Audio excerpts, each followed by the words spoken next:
Alright, ladies and gentlemen, welcome back to the channel. It's me, Sergeant Killer Snow, and today I'm going to be starting up a new project because our maze project has been incompleted but completed. As in, I've passed my deadline for that, so I had to turn it in, even though it was literally just a maze with almost no actual gameplay mechanics installed. Unfortunate for me, but our next challenge is an action game of 2 or 3D variety. So I have chosen to kind of have this fall in line with what I've been practicing and learning on my combat design courses. So we are doing a two-dimensional, actually a 2.5 dimensional, but quote-unquote two-dimensional. Um, we will be doing a two-dimensional or 2.5D action game, side-scrolling. I've got a lot of the base setup done, so what we're looking at is going to be an already kind of at least halfway assembled player character that's got movement, camera, jumping, and basic plus heavy attack capabilities. And by capabilities, I mean that the animations are there, and I'm still fine-tuning the transitioning between animations. Because if we set things to looping, then generally the animations will kind of go nutty. I'm still experimenting, of course. So let me let that autosave happen, and for some reason the autosave didn't actually save these. I must have set those to not be savable types. Anyway, oh, I thought I hit that button about a minute ago. Hello. And yes, I know, I'm not wearing my hat. It's because all this hair right here, it's all curled out right now. I really don't feel like getting the curling brush and basically doing my hair just so that way it can sit underneath the PC properly, right? This is the sole issue with doing the whole Sergeant Killer Snow thing, because Sergeant De Jesus stopped wearing that patrol cap when he left the military and started growing his hair out. So if whenever I stream and I put that hat on, it is so incredibly hot and also really, really itchy because I generally do my hair like 5 minutes before I hit live, and it's just not a comfortable time. So, at least for today, I'm giving myself that break, and we'll be approaching this via au natural.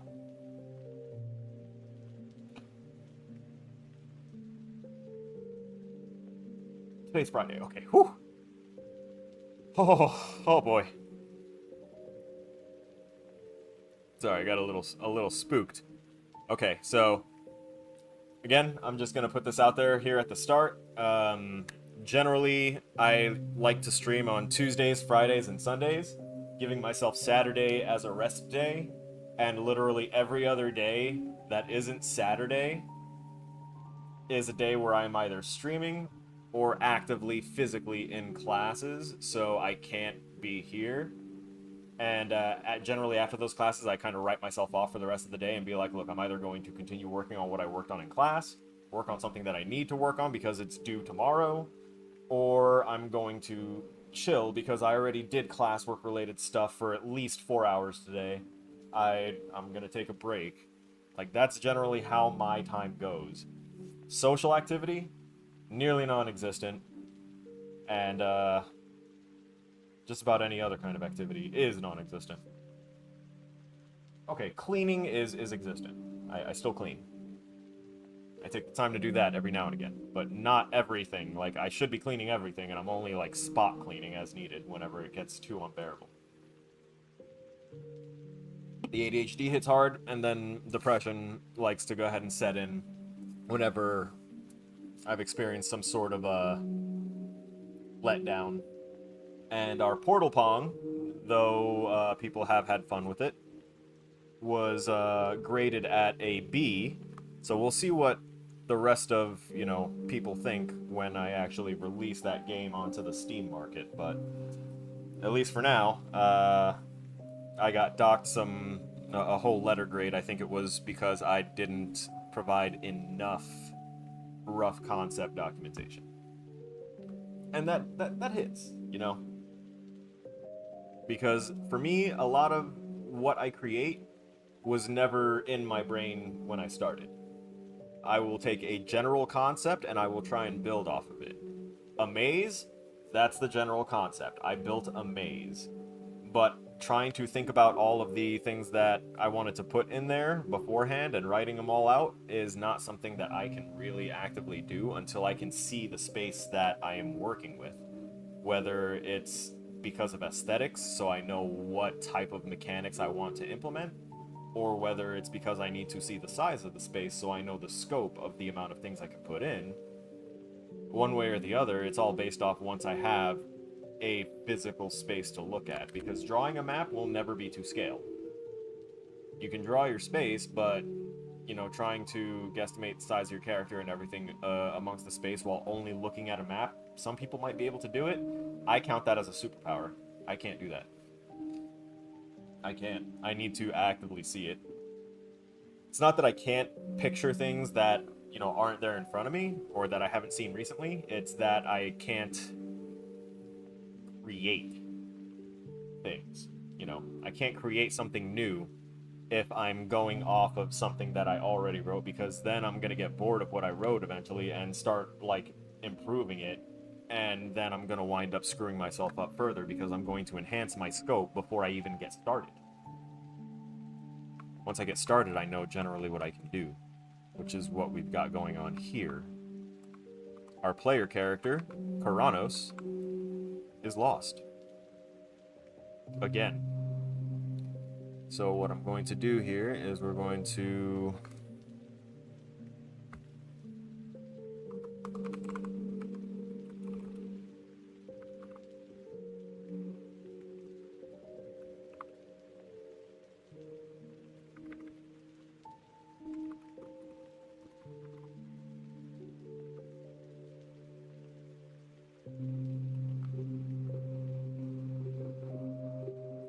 see, we have that centered. So why doesn't it quite look the... Oh, because this isn't quite centered right? Let's see what this whole... yeah, see, that's why. Now the question is, will that trigger when we hit play? It won't. Okay.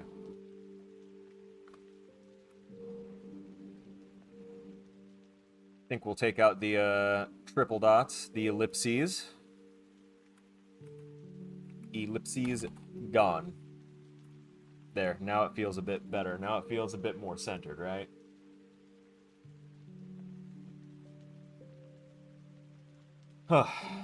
So, we've got that.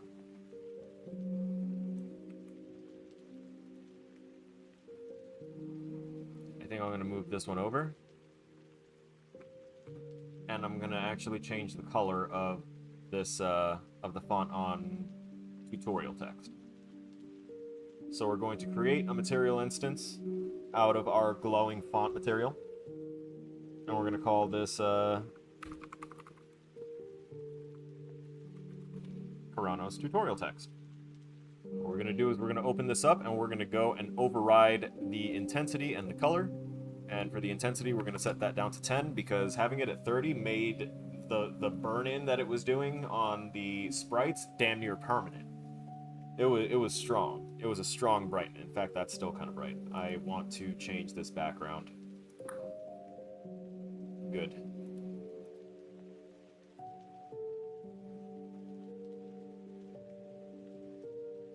Yeah, this will be fine.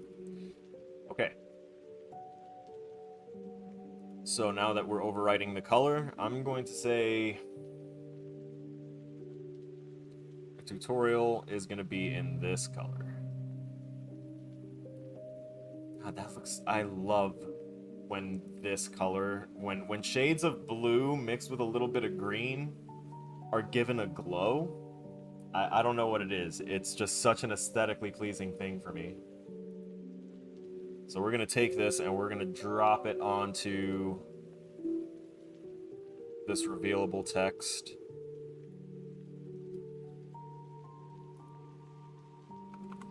Yeah, buddy.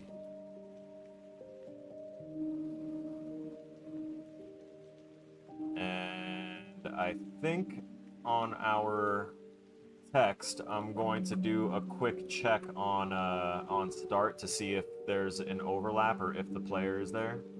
You know, I'll make it do a manual overlap of the text box trigger when we start the game. And we'll say,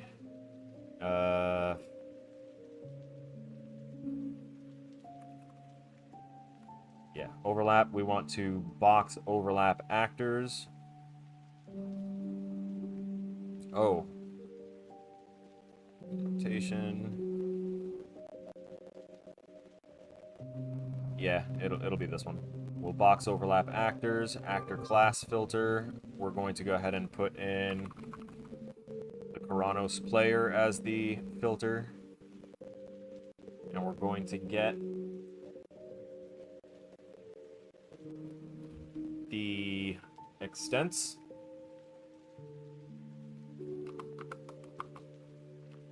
There we go.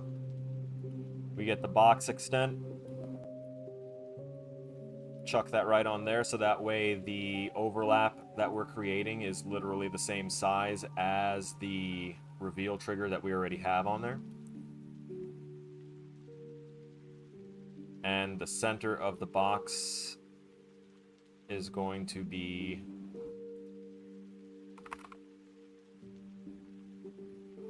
reference to self. And we're going to get actor location. Technically, I think I can just get rid of that self. Wonderful. Oh no, not the object type.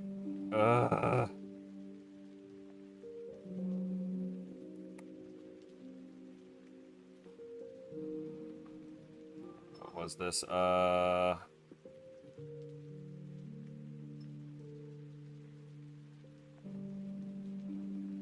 need to create another object type real quick.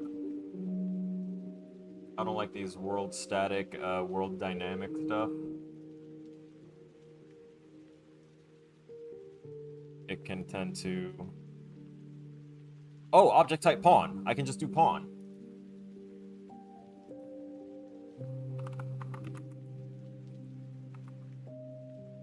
Alright. Byte to enum, create object type hint, field object type query, literal enum of object type. That's what I want. We'll get that pawn.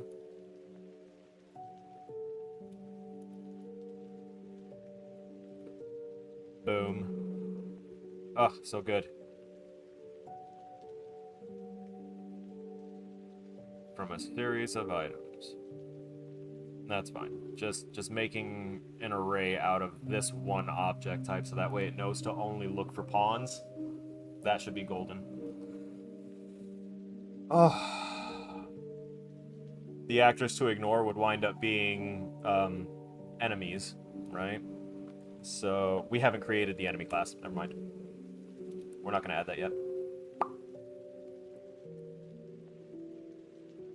So we'll do a branch, and if that box overlap turns back true, then we're going to treat it like an override to the event actor begin overlap. So we'll wind up revealing the text, and then when the player leaves, it should go ahead and pick up everything just fine from there. And it did not work. R.I.P. R.I.P. Okay, let me see what happened for this. Maybe a delay. Just a small little delay. So that way it waits for a quick sec before the player moves. No? Doesn't want to do that? Okay. Did we drop our player on there? Like, yeah, they're technically, like, right inside of that box. There is no way that an overlap isn't detecting it. So I'm going to go ahead and do that. And I'm also going to put a breakpoint right here. So, hey, Admin. So to explain breakpoints for anyone that isn't familiar with them, particularly for Unreal, because I know that anyone that does any kind of debugging for Unity or in C# knows what a breakpoint is. But a breakpoint... Oh, sorry. A breakpoint is basically you're telling the system that when the code reaches that point in like running, when the script gets to that spot, you're telling it to stop. You're telling it to just break the functions of everything, stop the game, and bring us straight to that node so that way we can inspect it, look at it, see what's going on specifically at that point. And that's what we want right now, because this should definitely be overlapping correctly. So now that we hit play, notice it didn't even take us into the game, because technically event begin play fires things off before, you know, we can really see anything. See, our player hasn't even spawned in yet. And so we can look here. The array number is 1. We can see that it's looking for pawn. No entries match the search text. And this turns back false. I think I need a longer delay. Let's give it 1 second to actually go through.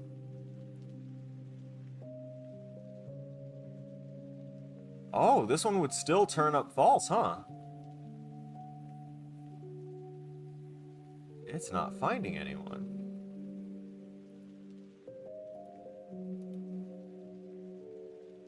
Interesting. What about now? Nope, still nothing.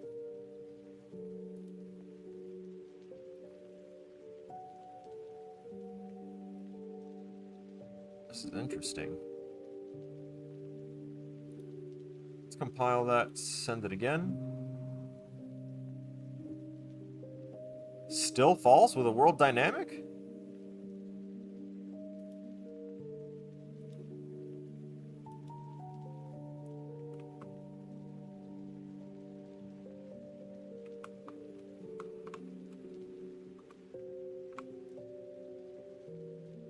Angor.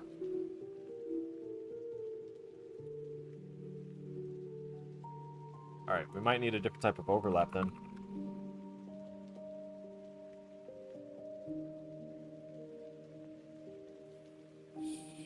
Oh.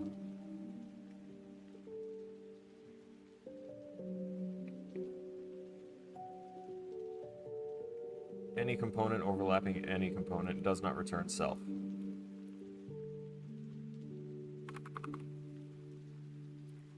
I'm gonna do this.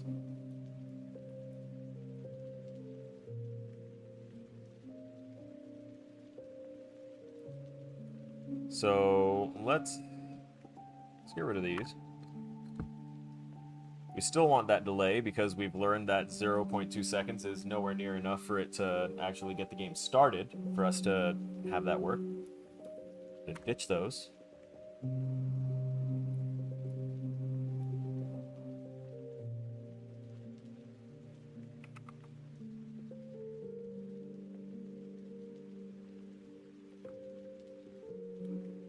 Hang on.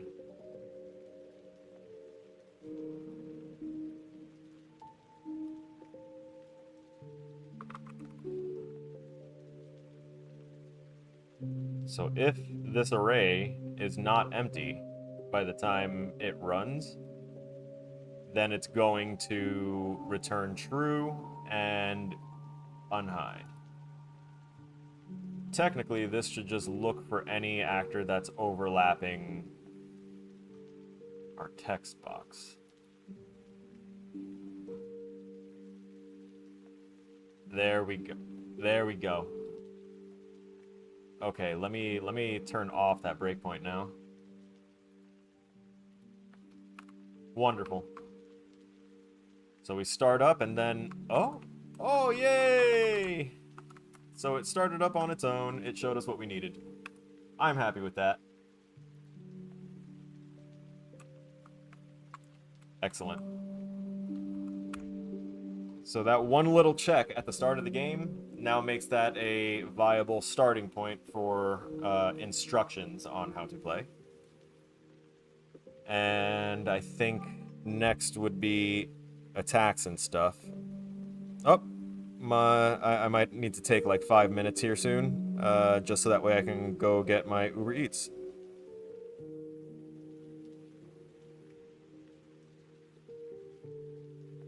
Hey, this guy's doing pretty good.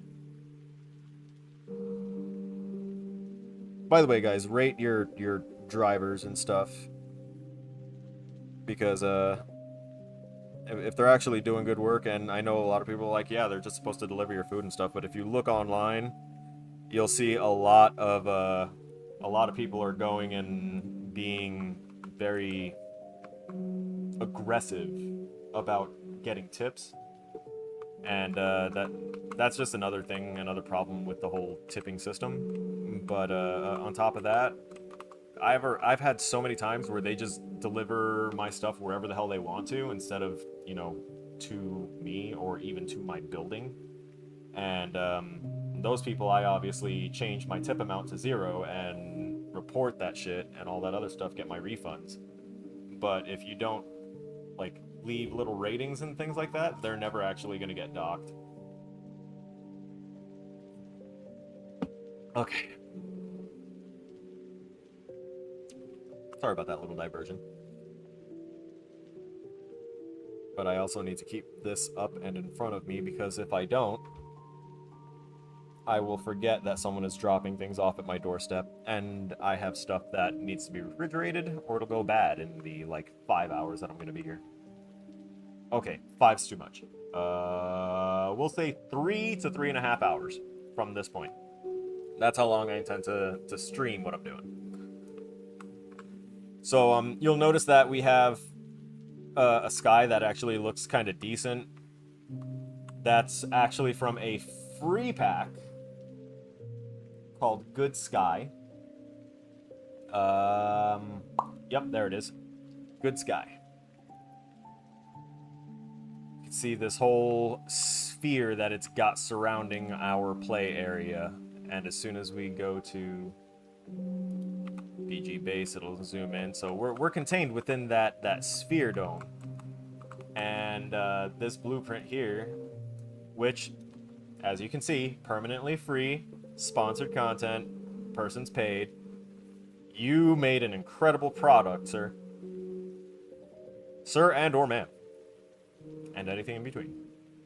So, there's a lot in this that isn't just what's shown here. There's functions and a bunch of different effects and lots of things that you can do to, you know, customize your sky. And I didn't need that here, but I wanted to do it just so that way I could learn about this thing on my own and learn how to use it. Which reminds me, I need to change how fast our time of day is, because I want it to be okay, or don't obey. It probably did, it just doesn't show up there properly. Either that, or I might have to remove the sky and add it again, because sometimes it seems to not want to change the actual things that you're inputting. But you can see with the way the shadows are moving that the sun is moving. How much does Uber Eats usually cost? I mean, to use the app is free, but you have to, like, pay for the stuff that you're buying, obviously, and they generally have want you to tip at least 10%. And there's also the driver's fee on there and various other things. So it all depends on how big of an order you're getting. I generally use it to restock on my common things that, you know, once I run out of almost everything, I just go ahead, hit up Uber Eats if I'm too busy in the day to go out and shop for myself. And then I don't have to be as time inefficient. Uh-oh. Okay. I have to make sure that we can't attack while we're in the air. While jumping, no attack. Because currently our attack makes us stop moving So that way you can't attack and just like keep sweeping your body forward as the attack animation is happening. Oh, it's nighttime. It's nighttime! Okay, so when it's this dark out, oh my god, that sky though is so good. Ah.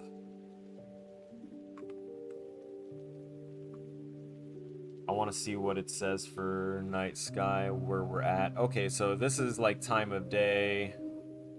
It's counting down, so I'd assume that it started at time of day like 9? 8?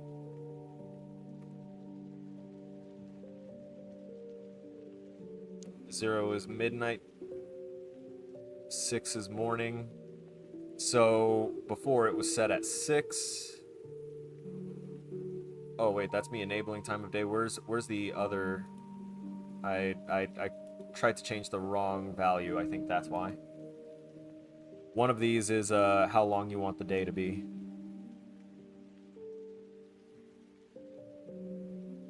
I just have to try and remember which one it is. How long is a day? There it is. There it is. Okay. So let's set this from instead of 2.5 minutes. So basically it was cycling through a whole day in 2.5 minutes. I want to say give it 10 minutes so that way we have longer daytime hours. If someone playing this level actually just wants to AFK and stand still and then see what it's like at night, they can. I'm not going to have a whole lot going on. I'm not about to tie in secondary lighting systems. But for now, it looks nice.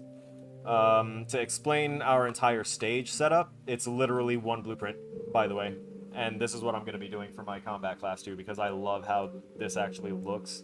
Because all it does is it sets or unsets whether our player's on the ground whenever they're touching the cube that is the actual walking surface.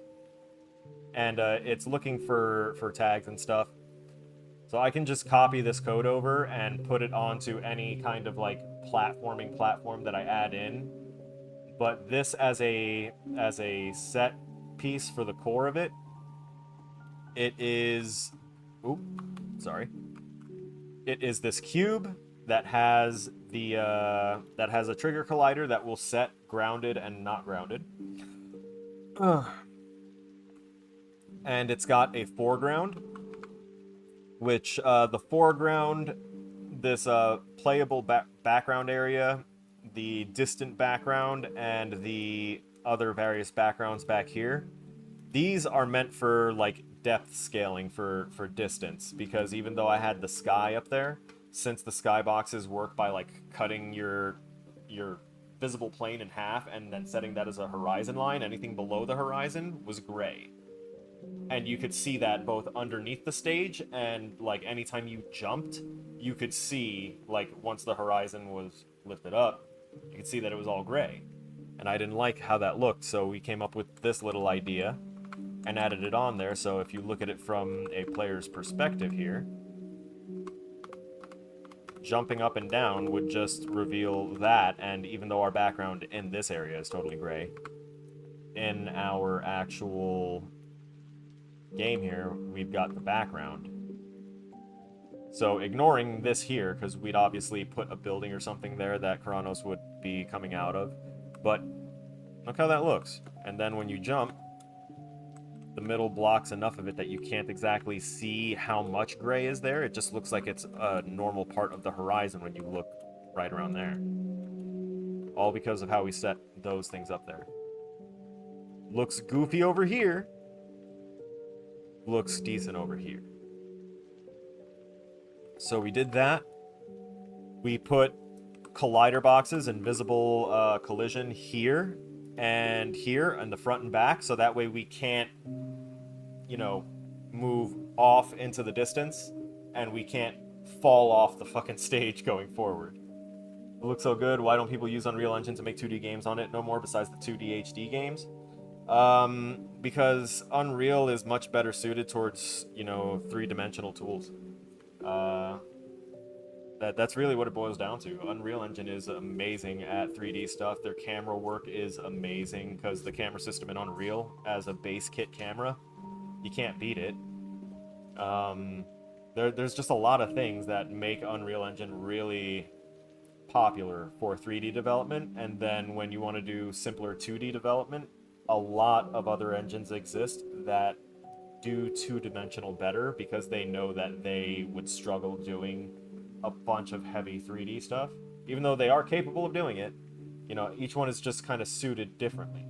It's no different than finding, a professional to help you with certain things. You can go to a doctor, but you might need a specialist. So you can go to someone that specializes in this, that, or the other. It's the same thing with your game engines. I'm gonna say that it's been quite hard to get. It was a hard first 2 days, honestly. Wednesday and Thursday was me trying to get the movement right, because of the fact that we're moving sideways, but we're using a three-dimensional like character pill. So moving in three-dimensional space, when you press W, typically that means move forward, right? It's a bit more of a mind fuck to script it and code it when you need to remember that D is supposed to be forward for your character, A is back, and then WS are left and right, or rather depth, right? Because we're mimicking two dimensions. So we don't want the pill to rotate to those directions at all, so we don't have any kind of look vectors or anything. It's just movement. You move in those directions. If there's any rotation that happens, your movement immediately is horrible. I'm gonna have to be right back. I gotta grab the food that just got delivered and put it away real fast. Bear with me. Give me about like 5 minutes.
Sorry about that. Ooh, warm. Okay. So, right, I was explaining this. I didn't want to add collision to the sprite, because then that would mean that in order to transition between back and forward, we'd have to jump over the little middle area, and that means that I'd also have to script my enemies to be able to do that as well. Which, let me be clear, I don't mind putting in that level of work. I'd actually really relish in doing that, but not when I have to do it within a week, right? So this isn't for my combat design class. I just used the things that I've kind of been doing in combat design, the knowledge that we've been learning there, and I've been applying it as I've been making this, so that way I can do a little bit of pre-planning. But ultimately, this game isn't going to be as robust as my combat design one would hopefully be. I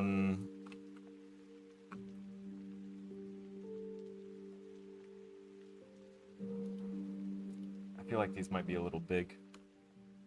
Or at least the tutorial one is. Like, it actually was enough to completely derail whatever I was saying. I just lost it entirely. Let's change that world size to about that much. And I kind of want to pull it away from the pillar a little more. Same here. I'm not gonna make it smaller though. Like this is story stuff. I'm gonna keep that bigger sized. And I might change the brightness of those two, actually. Right, I found my fonts. Scheisse.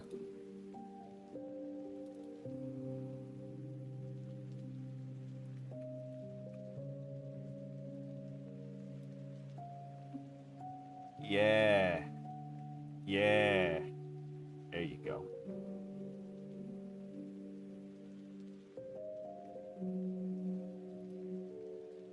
So that was a little ethnocentric dropped in there. And let's see, everyone loves a little phantom finger.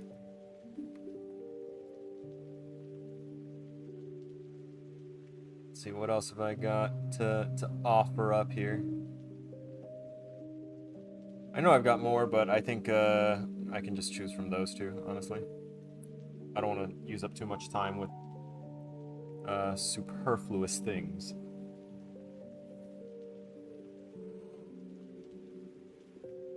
Look at that dude, right?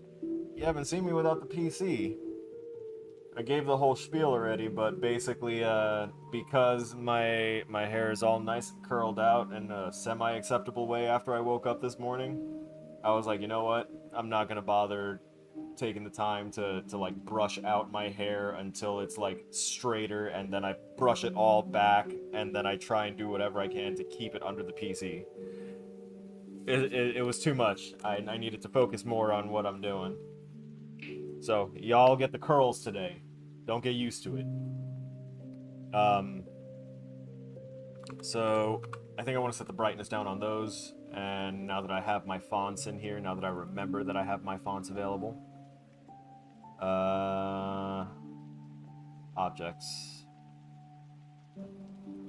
Not objects. Where did I put those things? Materials. That's where it is. I want to do things to both of these. Yeah. Oh, so you only opened up the story text. I see. Yeah. Meh.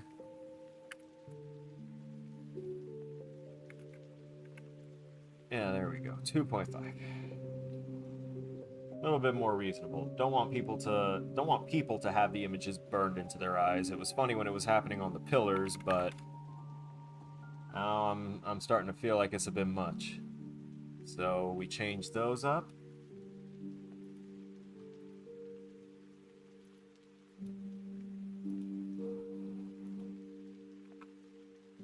Yeah, okay, that feels a little better. Yes, yes he is.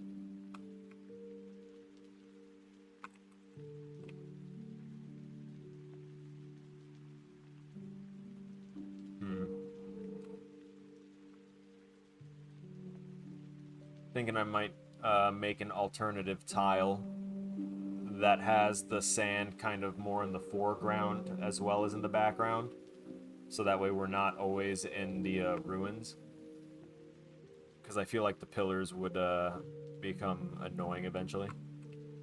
Because it's bothering me right now, the constant cutout. But this is the basics of it. So for our movement at least, so we can get in and out, weave between these, but we can't like actively walk into or through the pillar themselves. So it's just kind of assumed that our character is stepping over those middle parts, but they can't obviously step over or through a pillar. They can't walk off the game, and they can attack, but they have to stop to attack because it's a big ol' sword. Wouldn't make sense for them to be able to move like they're wielding a dagger. So we have 3 forms of basic attack, and it'll randomly alternate between the 3. And we have our overhead attack, which is going to be the heavy attack. I might honestly slow that one down a little bit, like the frame rate for that one. It feels a little quick. We shouldn't be able to attack while in the air. Let me go ahead and swap that up right now, because while we're in the air,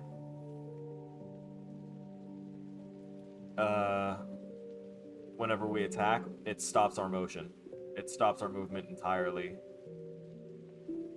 So when we stop our movement, that tends to... Yeah, see?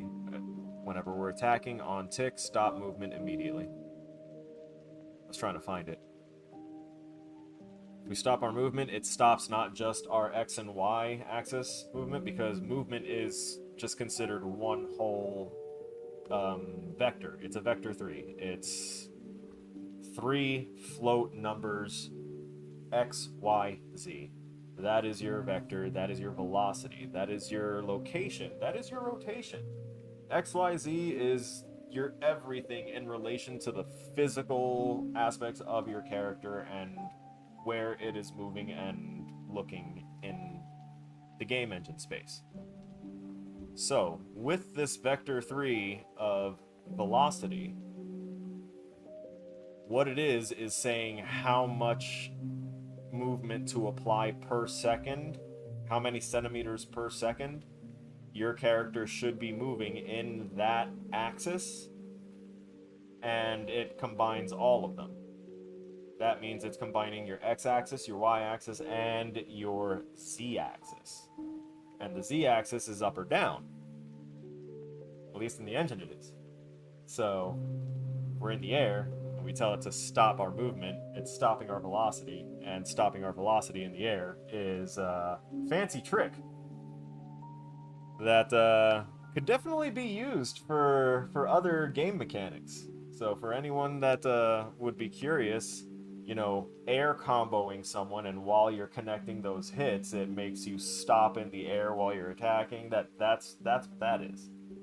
It's a stop movement node that just keeps you in the air, but my character isn't going to be moving fast enough to rationalize doing that.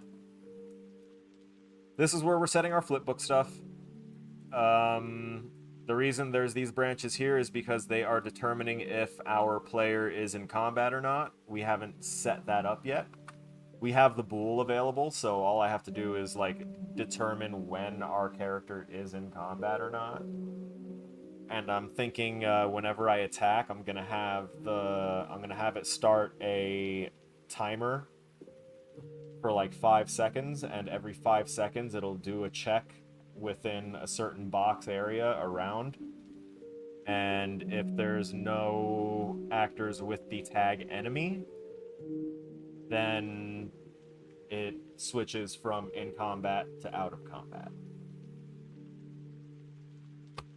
Now that I've defined that, let me just go ahead and do it. I had nothing else planned for the next step anyway. This is actually pretty good. Oh wait, I needed to take care of that jump thing. Jump, that's right. I'm gonna have to put it as a thing.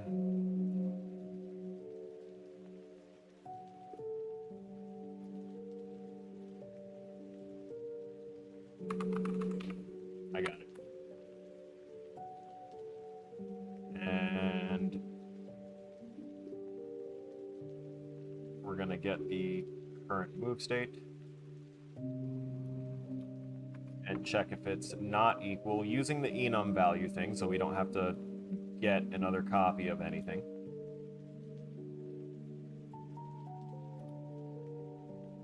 Oh wait, I need to say equal to jumping because of how we have this set up.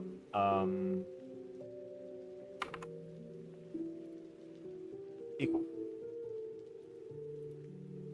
If it's equal to jumping, there you go.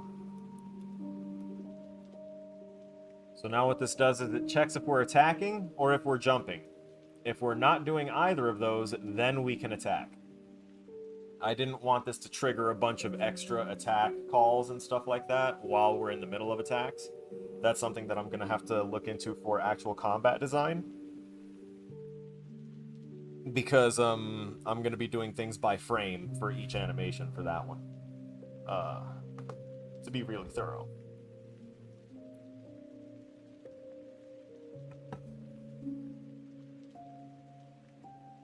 Come on, Reflux, you're not allowed. Ugh. Oh, that's a good one. It's a better one. My neck feels good now. Alright, so ultimately, what this is doing, I'm gonna test and see if I can get rid of the set looping thing. Because theoretically, the way this is working is it goes and gets the flipbook length minus about 10% of the time for it, and forces a delay. So we technically can't do another attack or anything that would change that.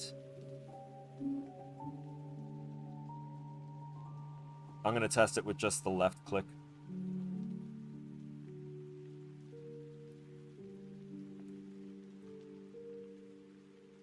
Disconnect that. By the way, if you ever want to just disconnect a node like that, you hold the Alt key and then you left click, and it'll just disconnect whatever line you were hovering over.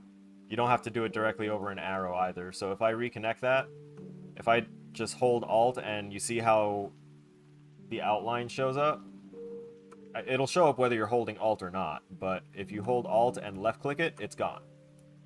If you just regular left click it, it doesn't do anything. If you right click it, it'll give you, you know, obviously the right click options. But left click while holding Alt will just disconnect for you. Anyway, we plug that in, and now we're going to go over here and disconnect that, because in theory, it shouldn't be needed.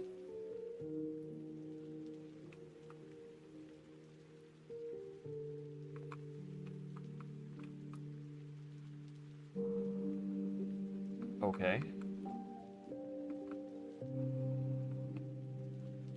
Alright. It's not needed. I love when it works out.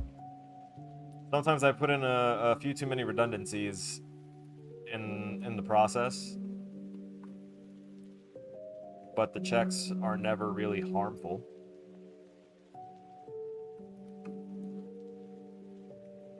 As my programming instructor mentioned just last class, because I was like, hey, I brought it up to someone in regard to their code. I was like, hey, technically, can't you just like circumvent this whole chunk of code by not using these extra bools, since you're already using enum values? Because enums can basically be used as more advanced bools. And my instructor said, well, yeah, technically you can do that, and it would be more like computationally efficient if you're trying to micromanage that.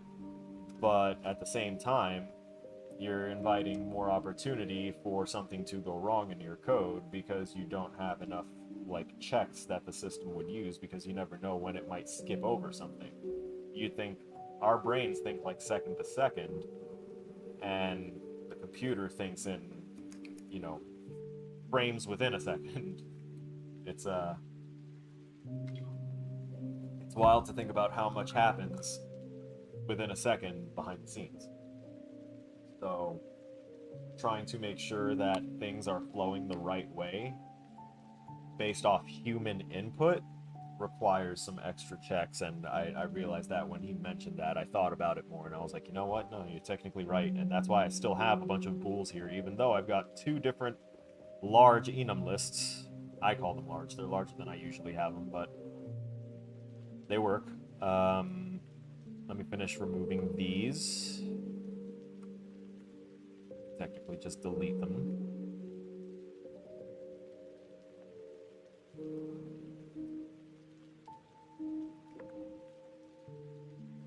There we go.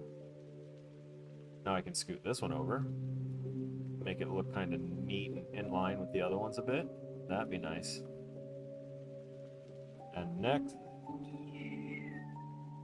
we need to finish adding this.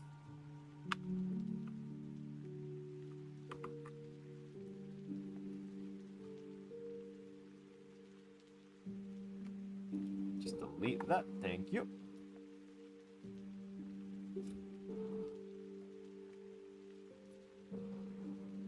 So we can technically get that. Say that. Aha! I'm gonna have to make a spike trap. I want the jump to be used. Currently, I'm not gonna make Karanos able to jump over his enemies. It's gonna be used for some basic platforming. Like if you want to jump over a certain spot, there'll be the ability to do as such, but in this little mini game, I'm not about to make like a jump attack and crazy jump mechanics. But I do want to make, you know, a reason for it. I can tune it up just a little bit because currently the 2x gravity is a bit much for the strength of his jump. Oh, that's right. I remember the thing.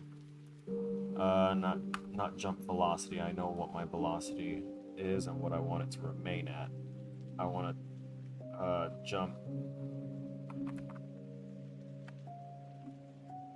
active time. Yes. So a little explanation on what I just did, since it's kind of hidden by my stuff. I have a variable in my list that is it's a float, and it's just called tune underscore whatever the hell I want it to be. So right now it is tune underscore jump active time, and I use this as my main like public tunable variable for floats, so that way I can find what value I want to plug in. If I know it's not something that's gonna change, I'm just trying to find what feels the best, then I use floats generally if it needs to be a numerical thing, and I will go ahead and like fine tune while the game is running by, you know, just changing the number on that public float tunable variable that I keep at the very top of my list. Makes things a lot quicker for testing things out, because then afterwards I can, you know, I can turn the game simulation off and just take that last value that I plugged into the jump active time and just write that number in, hard code it. So another fun fact is that player movement jumping has a particular variable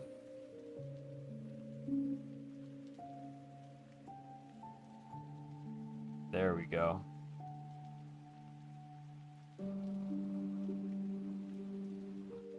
Jump max hold time. Right? So we're gonna say I just dragged it out so that way I can see it. Set jump max hold time. There we go. And it should automatically try and pull from our character movement. So I'm just gonna go ahead and plug the tune active jump time into that, and we're gonna give this a base value of 0.5. I don't want him to be able to hold it for a whole second. That's actually a crazy amount of airtime. So what we're going to do here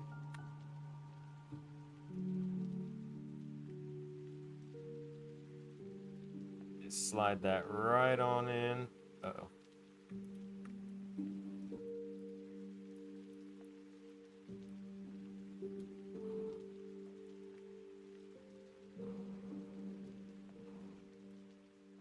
All right.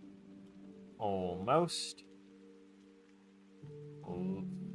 There's a reason I had these electronic notes put in. I like when things look nice. So I have to take a moment to tidy it up every now and again. All right. I think that's good. Oh, by the way, this is my little test strings. So I'm basically building a string statement as a debug thing, and it'll report every second instead of every frame, because God knows I don't need that every frame. Just filling up the left side of my screen. So I just plug various things into this print string whenever I need to test something. And right now this is kind of my default setup, where it tells me if I'm attacking, and it also gives me a readout of either my current move state or my combat state, depending on what I'm trying to track and test. This is here from when I was testing velocity and trying to figure out like the whole movement thing and why certain things weren't changing my current state. It was a nightmare. So let's check and see how things are going. With, first off, we can attack. Animation goes back to normal. The combat animations are only playing once a piece. That's good. I forgot what key I set for my parry. That's unfortunate. I'll have to double check that. Huh. Okay. So those are all good. Let me see how long I can hold the jump forward. That's actually pretty decent.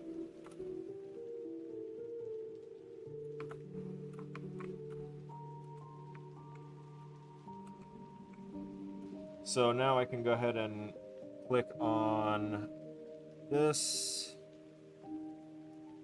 Rather, it would have to be on my active character right here. Now you see off to the right here, if you look under your materials, you can start collapsing stuff if you want to. I just keep everything open because ADHD go burr, I like seeing options.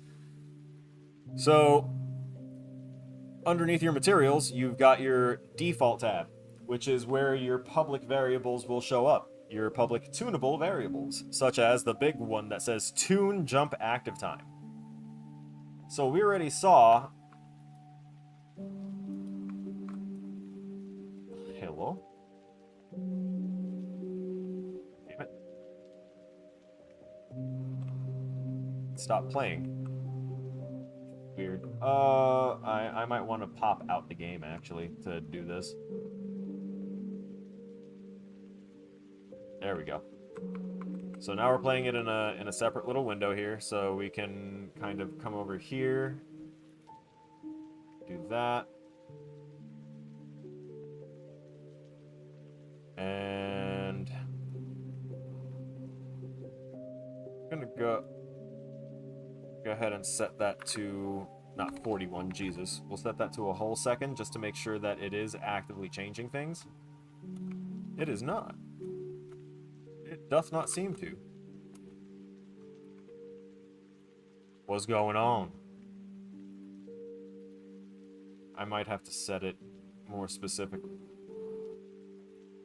Yeah, hang on.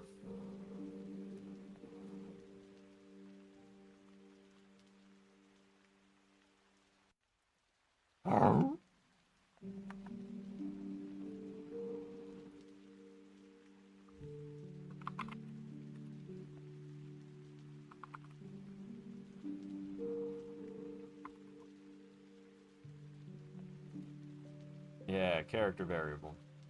I wanted to make sure that it knows that it needs to be doing this for me. We're waiting. I know because I just did this for my combat design character, and it was much better. That was how I was tuning the jump capabilities for her. No.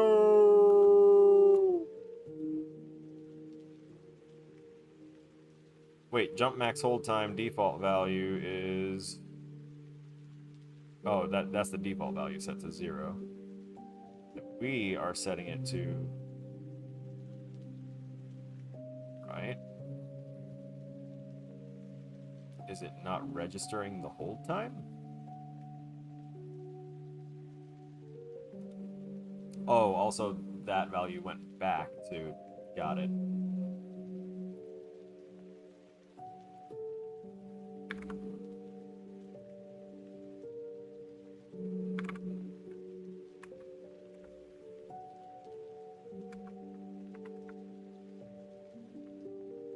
I don't know what's going on with the thing constantly changing its like time whenever I change the jump active time. I feel like it's changing the wrong things.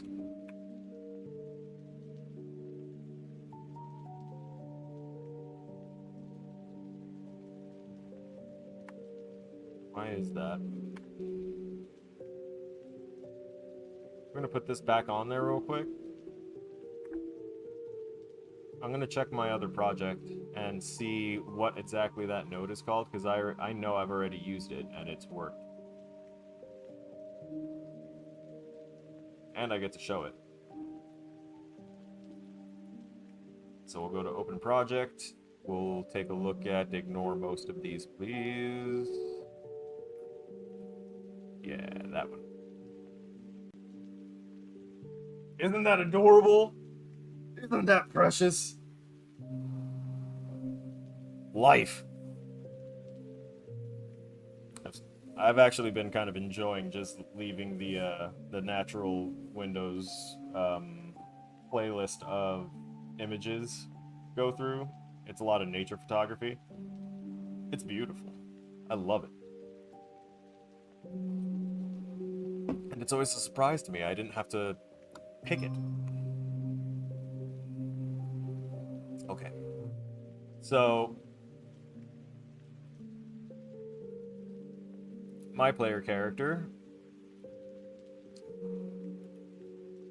is this sprite here.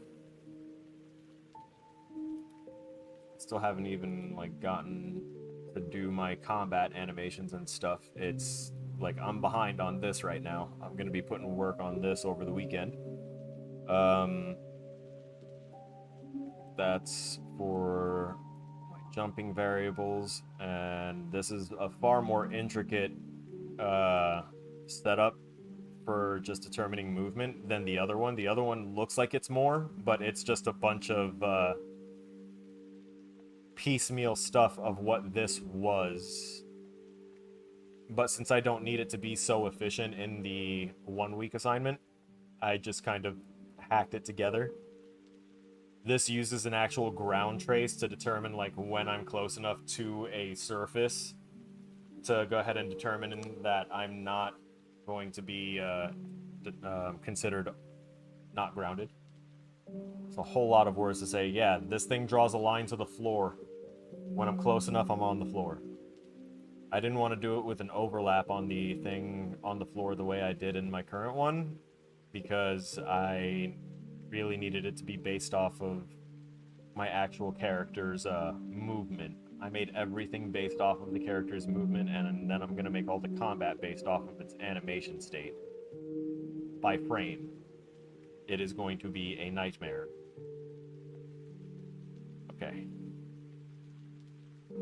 That's all my pseudocode.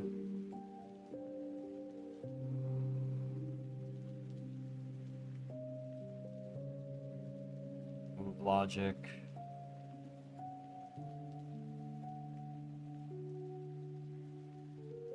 That's for movement control.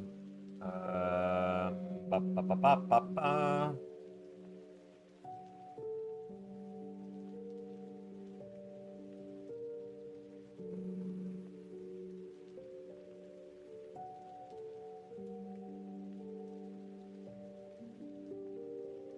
that was something else. Where is your jump logic again?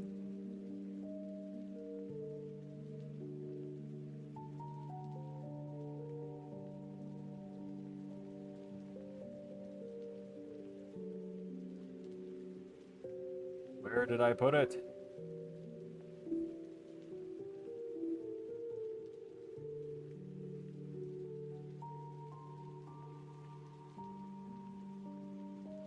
Velocity, that's checking the velocity to set controller rotations. Ah!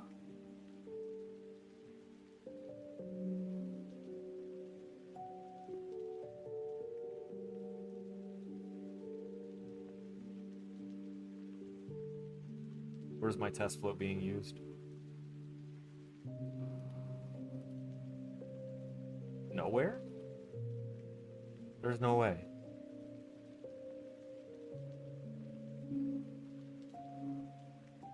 Check player. Default. Show me the default. Okay. Jumping up, jumping down. Ground check range. Test float is set to 0. That means that I manually set the thing already.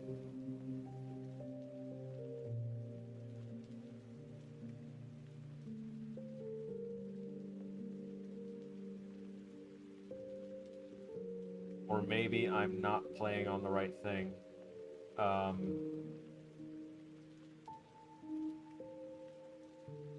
By that I mean maybe... Nope, I'm definitely playing on the right one.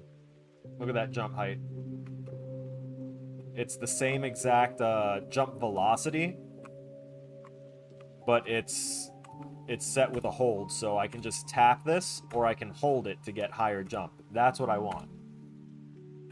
That's what I've already done and accomplished. And it's not working on the other one.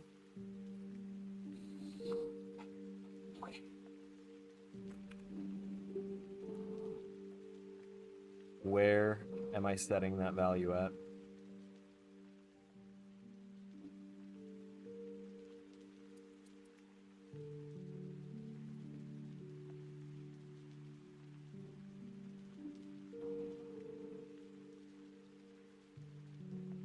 Gravity scale is at 2. Air control 0.15. Movement capabilities. Can swim has been removed. Okay. Plane constraint. We remove that. Or we added it just for the Y. Constraint to plane. Yeah, that's all that. That's already done. Isn't anything in the other ones? Oh, this is gonna frustrate the hell out of me.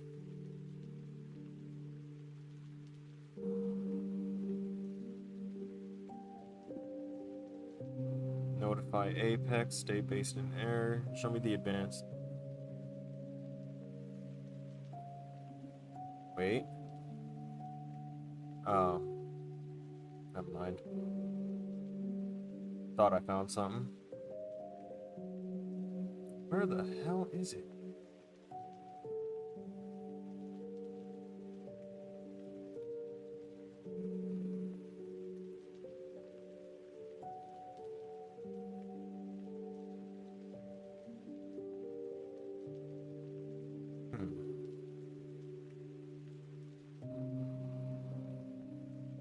Let me type jump up here.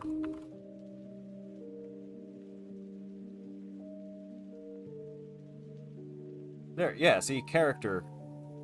Character, jump max hold time, jump max count. Son of a bitch, see, I knew it was there. Is it because...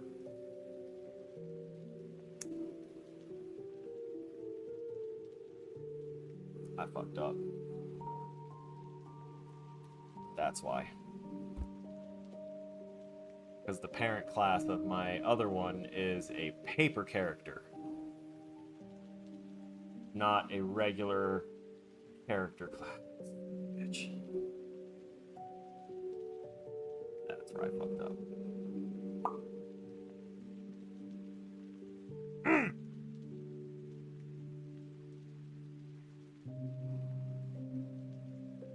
it's not going to give you the option until I'm here. Nice. Let's go back.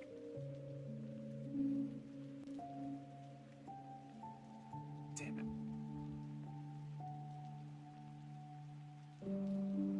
I'm going to look at the paper character and hope that it's got something equivalent. If not, I'm going to try and do a quick parent swap.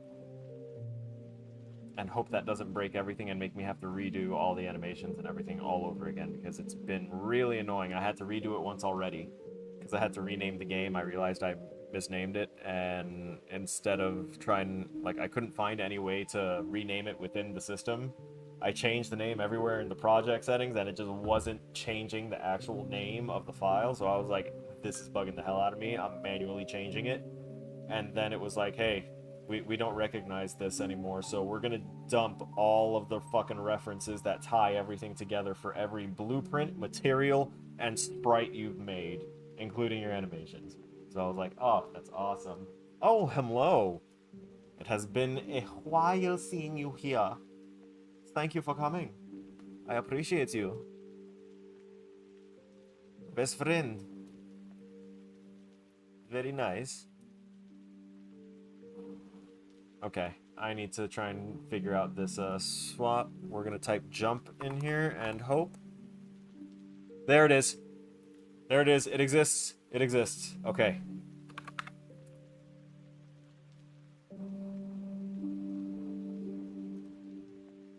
Why couldn't I, like, get this before? Yeah, see, it won't let me paste that. Let's see what happens now.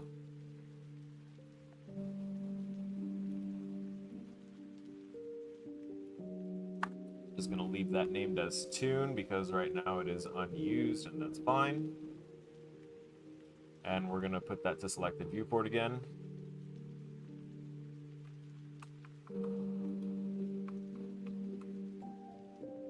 Wait a minute.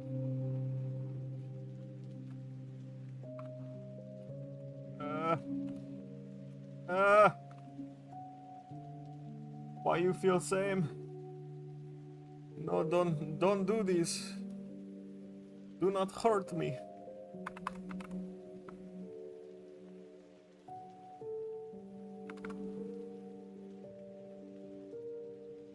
Why don't you do?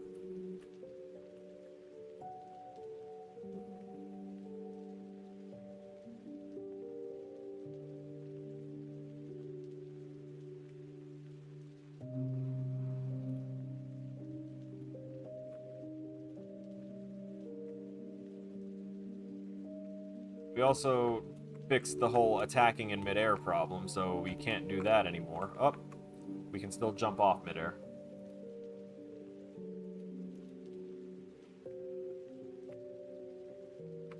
That's such a bother. I'll just have to tune stuff around that tiny jump, and instead of making, like, any kind of floor traps that are more than, like, a tile length, I'll just keep them, like, really thin, just like, haha, stab! Almost like stepping on a rake. Really, really short rake. His sword just too heavy. Doesn't let him move. I'm actually quite upset that it's not working, but that's fine. It's not important. Brain's just gonna have to deal with it. And as for pain box, right.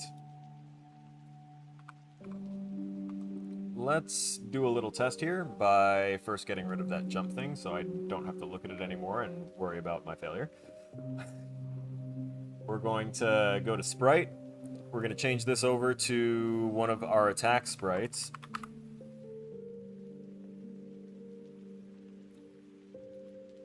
That one goes out the furthest.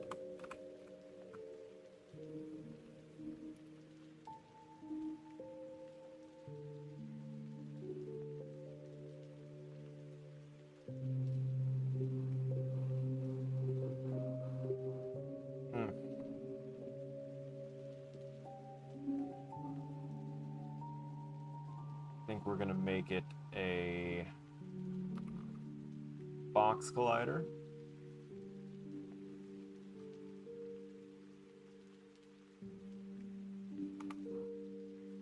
And let's go ahead and change these extents. Oh, come on, don't do, oh wait, I can move the location of it. All right, fine. Say that's 15. No, that's gonna be far more.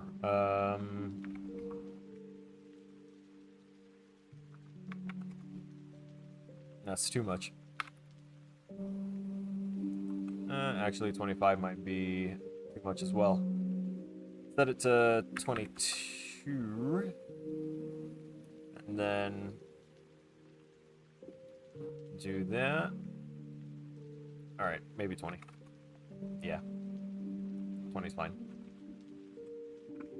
I do actually like the Y value for it.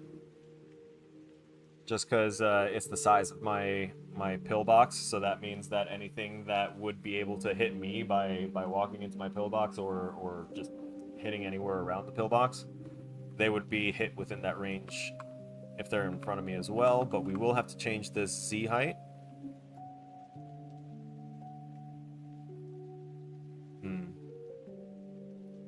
We need to be fair to the other attack animations. So now is when we're going to go back to our sprite and choose attack 1. That still feels like it works. Attack 3. Love it. Might want to extend this out just a tiny little bit. A 21. With a tiny little scooch over. Let's double check and make sure that doesn't throw the other ones off too crazy.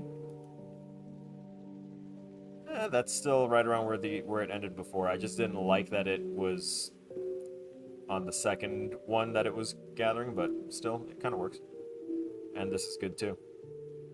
Alright. Well, this one's a little generous. Slightly generous.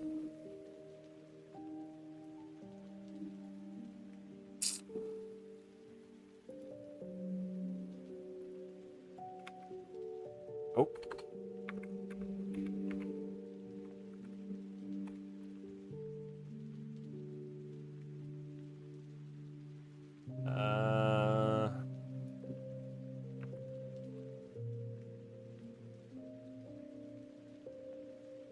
I'm going to be doing this on a far more meticulous level for the combat design class.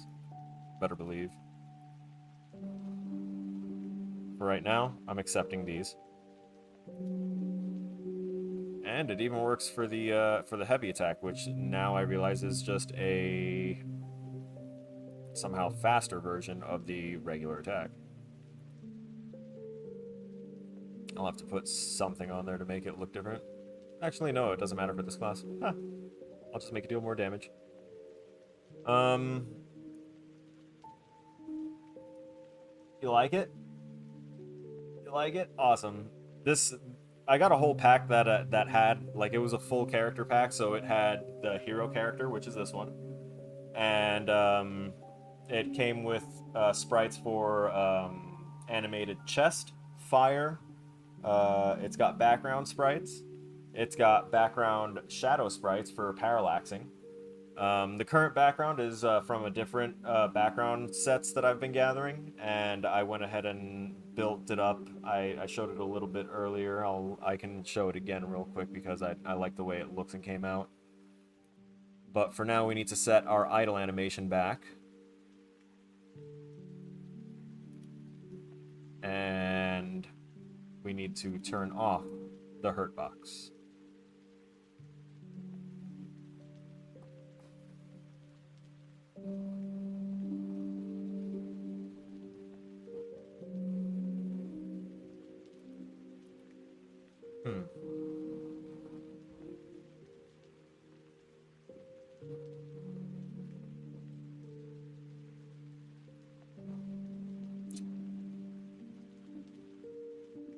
I actually might need to spawn it at this exact location.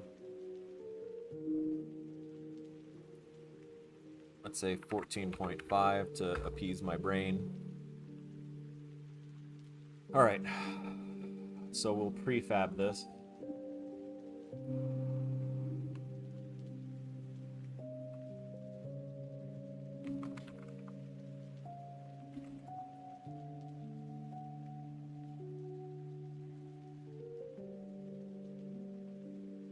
If I can.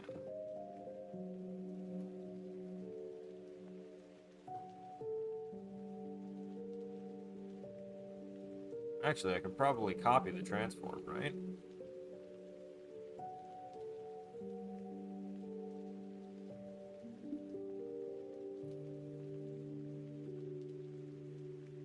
Huh. It wasn't the transform I needed, it was this one, right? Yeah. Copy all the box extent, and then I can create a box of that exact size out here.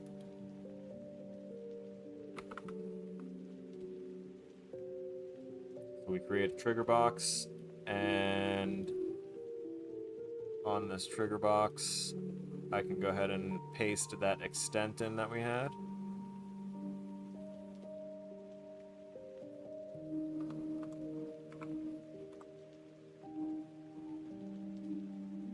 It's weird the current way that it's set up, but I'm sure it'll be fine when we spawn it in front of our character.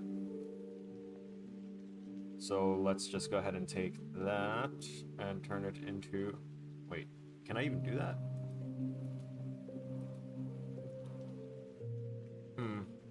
I just realized probably can't.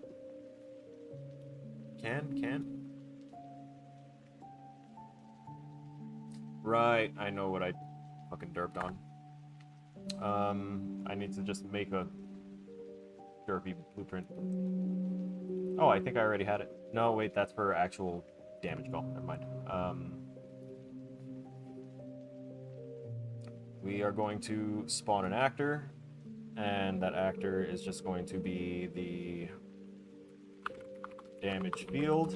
Hello, Darklight, welcome. So, while I'm at it, this is all that our stage is right now. I assembled it out of just a regular block and the parallaxing sprites for a desert background, and I split them up so that way they actually have more than just a visual parallax effect of an illusion, but they're actually spread out. And then the background, since I wanted it to work with our beautiful night sky, or rather our good sky that actually changes the time of day and stuff, I wanted that to be visible over the horizon and not just a gray sandy background. So I turned the regular background of just gray sandy clouds into sand dunes. So whenever our character jumps, they can see depth, and it stops right around the horizon line.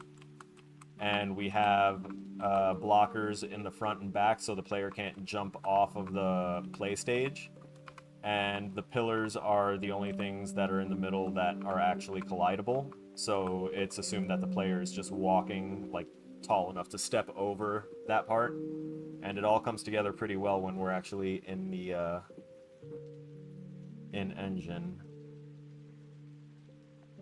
Or in game rather. I'm gonna dock these here. I said we opposed to no docking now.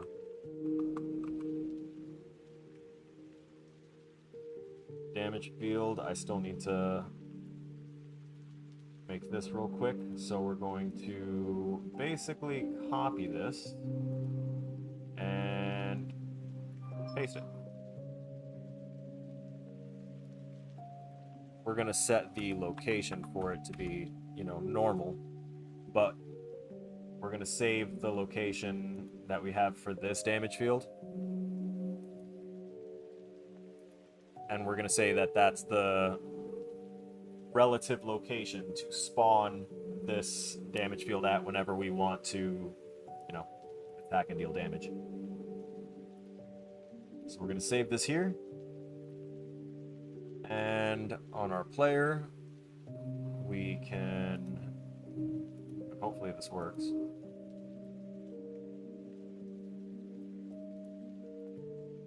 Very happy I set myself some pseudocode. Even though it's probably nowhere near enough space.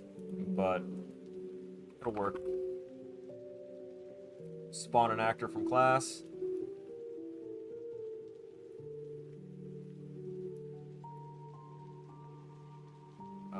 You're not gonna let me split that? Odd. Damage field. Now will you? You're still not gonna let me split that.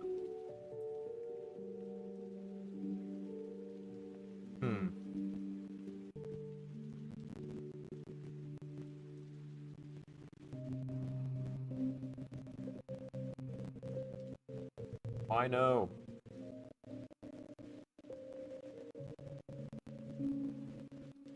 I'll have to make a transform for it. Which is fine, actually.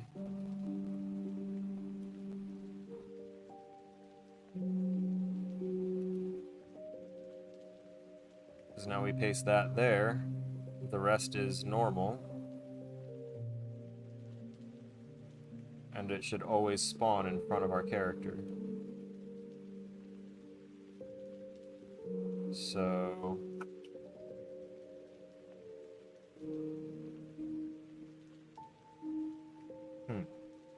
In theory. In theory.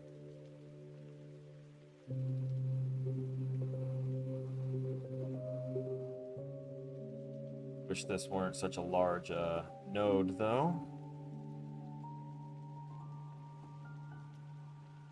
Okay, so it should spawn a damage field at that location. And we also want it to...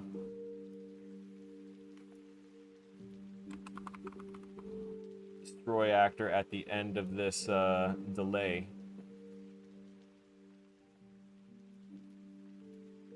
Because that was honestly one of the points of the delay, was to know when to cut off and destroy our damage field.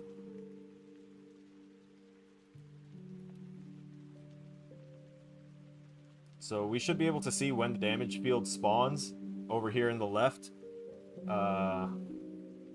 Our outliner should kind of snitch on it whenever it spawns in. So I'm not going to worry too much about putting a breakpoint here, but we'll see how it plays out.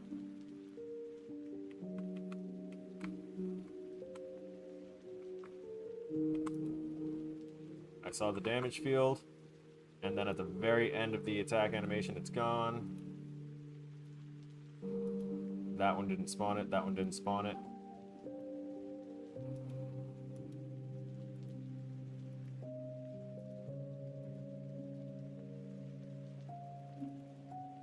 Oh yeah, that's right. I said that one didn't spawn it a couple times, but it's because I was counting the clicks instead of the actual attack animations. I forgot that I limited it so you can't swing through your own attacks. Alright, looks like it's working. Now I need to be able to visually see where it's actually spawning, what its positioning looks like. Because there's a good likelihood, and I'm picturing it in my head right now, that every time it spawns, it's spawning only to the right side of our character. That's what I think might be something that's happening. So I want to go into the blueprint for our damage field. And I'm actually going to see about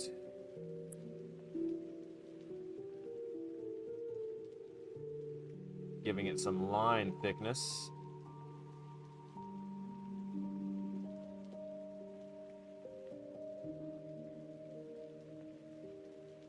And we're going to also unhide this bad boy. It's now going to be visible in game.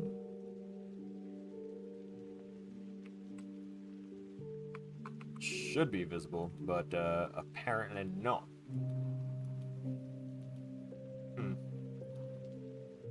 I gonna have to put actual skin on you? Don't make me do that now. Visible, visible, visible. Render in main pass. Yeah, hold out.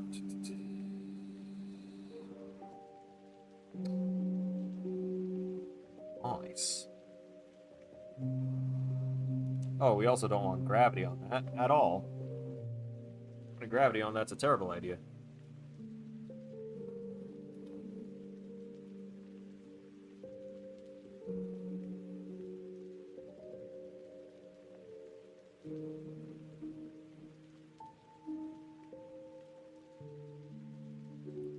I might have to drop a little visible skin on it. Yeah, it's not showing up for me. Alright. Skin it is!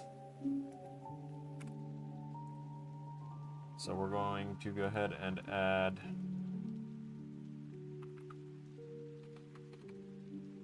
a cube. God damn.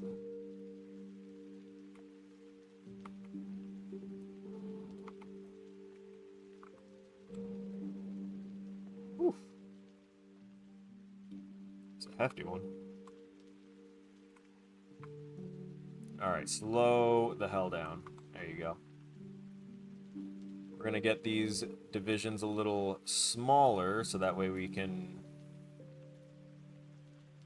be micromanagers.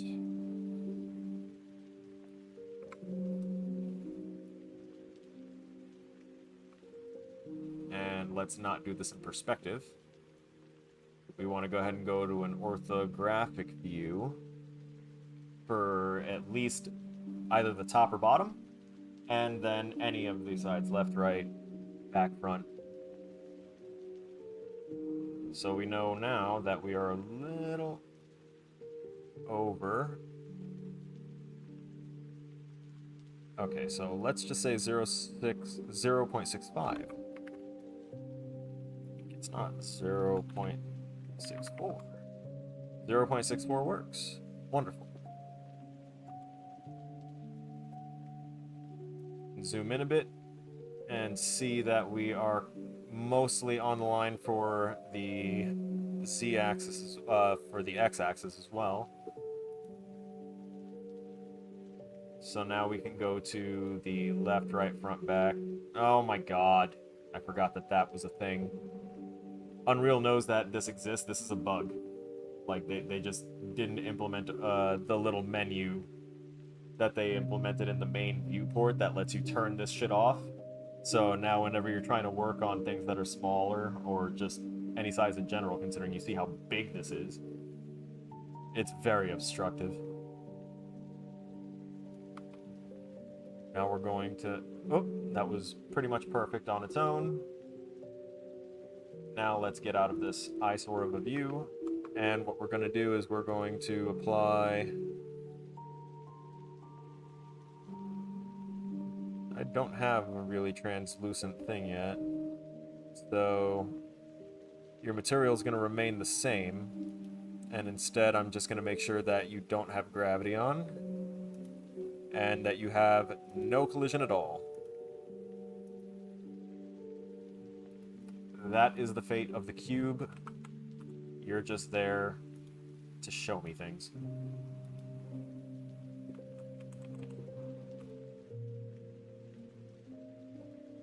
Why don't I see it? Where is my cube? Wait a minute. I know where it is. I know exactly where it is.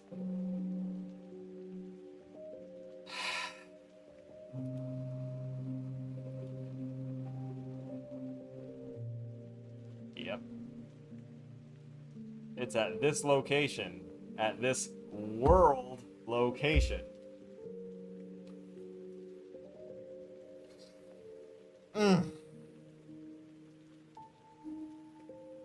Alright. Thanks for pointing which thing out. I think I went over a few things. And please, guys, feel free to ask questions. Ask anything you want. Ugh. while I try and figure out how I turn this into a local. So we're going to first, of course, get our own transform. What is the function of a rubber duck? I'm going to have to defer you to a professional on the subject. You'll have to get in contact with a Mr. Arthur Weasley. He's done extensive research on this topic. And as for Brain not getting any of it, no, I totally get it. When it's all like this, and it's not like from the very beginning, no amount of explanation is gonna cover what's going on in all of this right now. It would take up the rest of the stream. But to summarize, it wouldn't be so bad. Oh, the glitch for small things? Yeah. Yeah. That I did some research on that one myself. Now, as for trying to understand, like, particularly Unreal Engine's blueprinting coding or scripting, it's not that complex once you understand what it is you're looking at. Because a lot of fancy words and lines everywhere can throw anyone off, and that's why I've zoomed in here, but this is saying that whenever our attack action happens, whenever it's triggered at all, this is going to basically check a condition. And what it wants to check is if we're already attacking. So if this is yes, that would lead to true, which we don't want.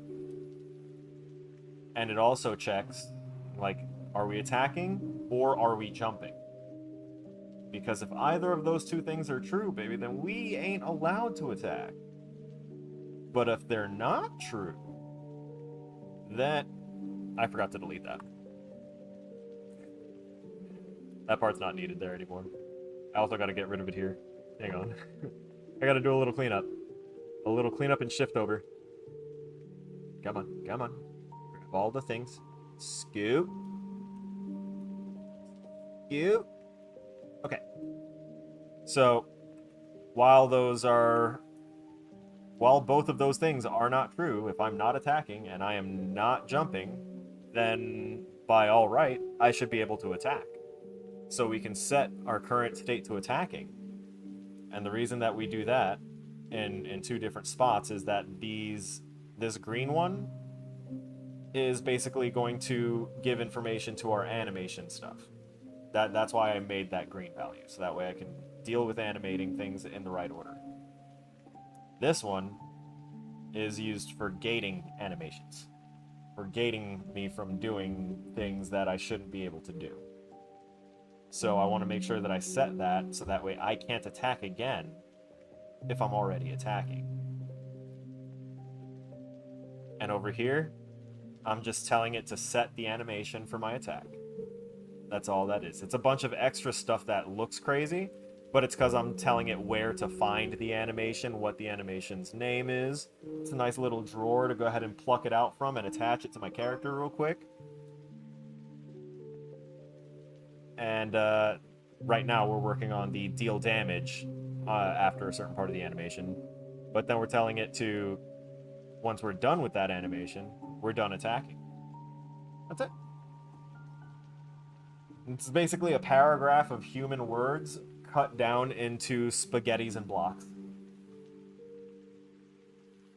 Now this part right here is where I'm getting annoyed and confused, and the reason that code can get confusing sometimes is either you have to do roundabout things to get what you want, or you can just learn to hard code things and like make your own nodes and shit like that, which I'm currently going to a class to try and learn how to do because I'm getting tired of it.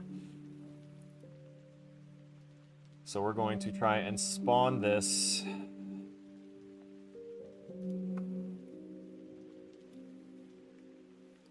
This transform was literally just a location. So I think I can change this to a vector. Yep. Change that type. Let it go through its process. I've learned my lesson with not giving it its time to reconnect its things. I am not going through the process of remaking all of those sprite books. I'm not. I would literally just import my other project at that point and continue working on it from there, and whatever I got done for it, that's what I would submit for this class as well. Like, that is exactly how I would play that out. So what we're going to do is I'm gonna kind of shift things over a bit more over here.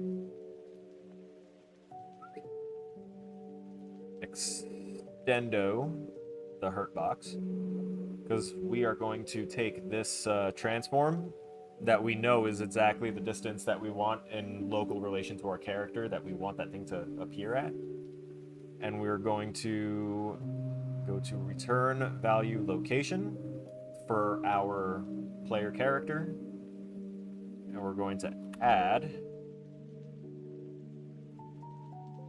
that spawn transform. Ow. And then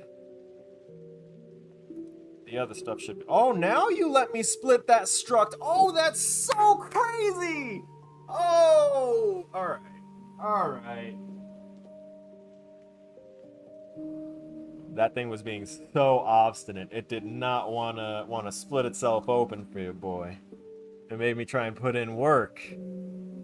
But now look at it. So polite, so compliant.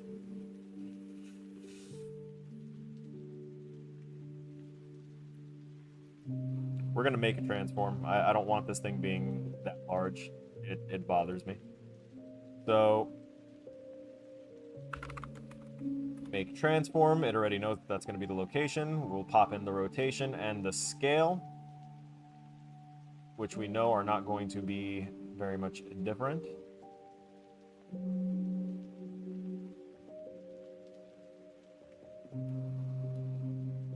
And we'll see how this works.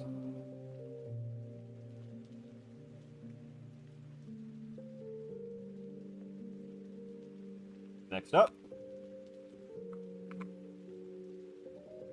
Ah, see? It spawned it, like, in our character.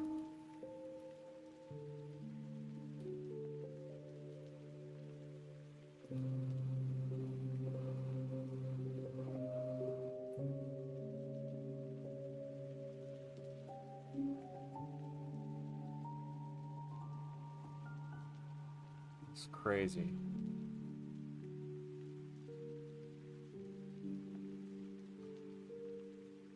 I'll have to, like, kind of measure out distances here.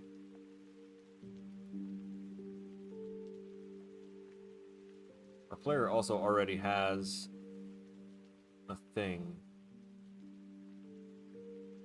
Oh.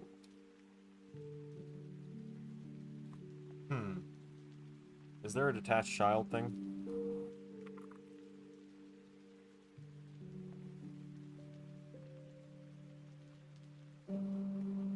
So something I... Ooh. Move a child folder from the given folder? No, that's movie stuff. Okay, that's sequencer.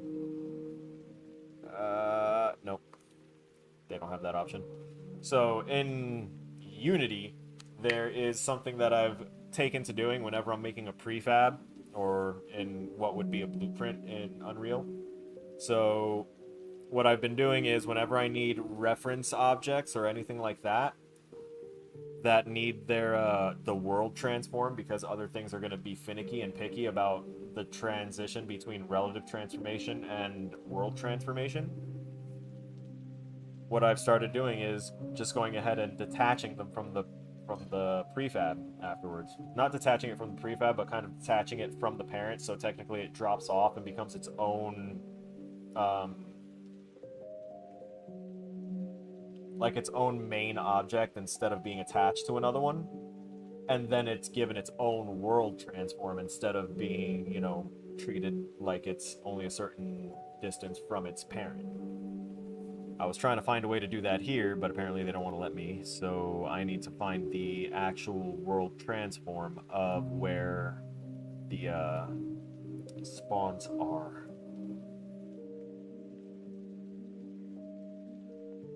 Or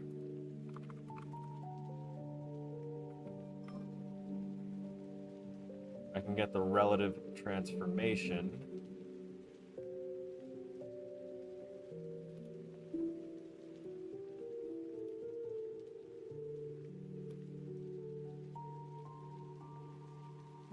Let me try this.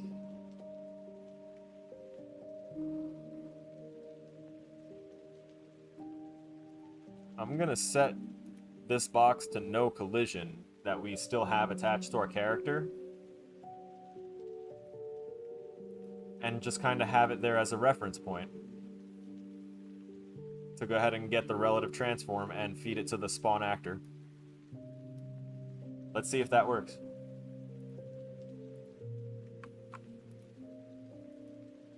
I don't think it did. Yeah, I don't think it did. I think it's spawning it right back at that world transform.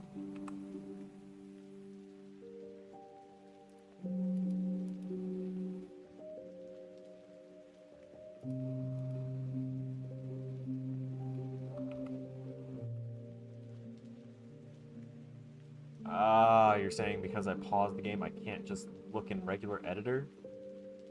Goddamn monster. Oh, there we go. Detach from player controller so I can look around. Damage field. There it is. There it is. This is why certain tools are very, very useful.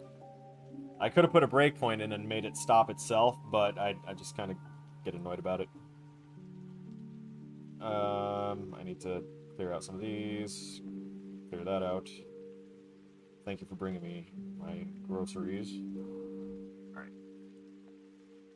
So we know that it's spawning it at that world location instead of in front of the character. That is the current issue that we're going to try and resolve, right? Before we can really do anything else. And I think after we resolve that issue, I'm going to make another... I'll make an alternate set piece that's going to not include the pillars. It's going to have sand dunes on the front as well as in the playable area, but it'll just kind of declutter and give another option to give the eyes a break. But for now, we need to worry about the damage field spawning. So, let's look into this. Dig in, as it were. I'm going to separate this out, so that way it's less cluttered. So that way I'm not going to be as worried about making it neat. Staying out of other areas. Not that one. Not that one either. Those two, and this one. Right? Perfect. Okay. Cool, now I can just focus on this. Okay.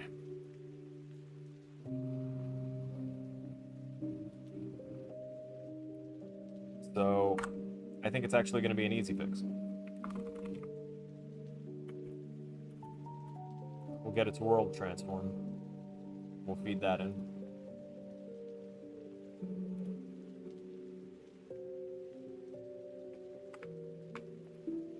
There it is. There's our damage field. It works. Well, that one didn't because I was right-clicking. This is our heavy attack animation, which is ironically just a slowed down or sped up version of the third attack animation that's in the possibilities of this loop. It just kind of doesn't want to give me the overhead one. It's funny. It's alternating between 1 and 2.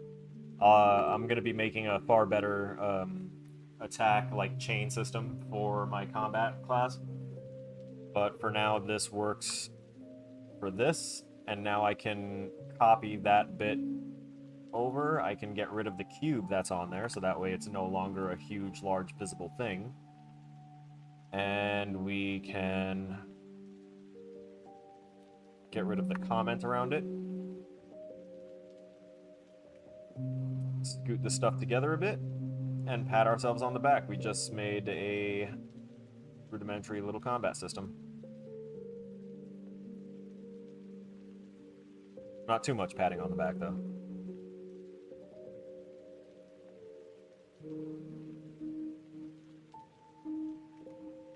Gonna pop that one off there, and reconnect it there. And honestly, that means that I can pop that off there. Just put that there. Sweet!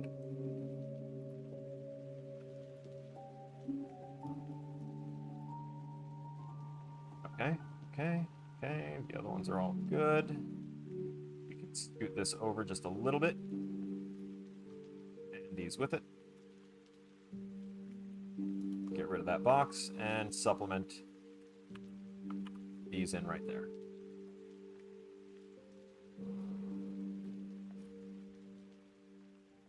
Camera refresh. Love it. So I have parry animations and stuff. I'm not going to worry about getting parry timing and things like that, and actually really worrying about this parry ability until I am more situated with everything else. Once everything else is implemented, if I want to be fancy, I'll go ahead and use the parry.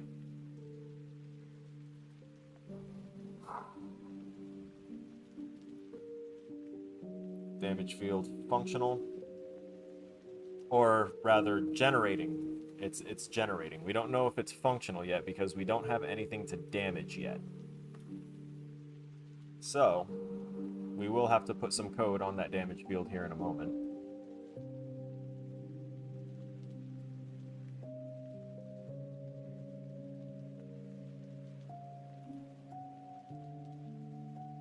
But first, now that we've got damage field taken care of, we want to make sure that we are following through with the things that we say we're going to do. We're going to duplicate this set piece for one. Call it set piece alternate.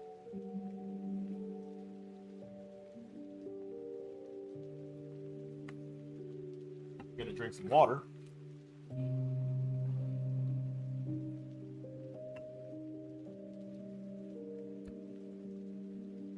If I have any weird movements, it's because I'm like literally doing leg stretches and stuff.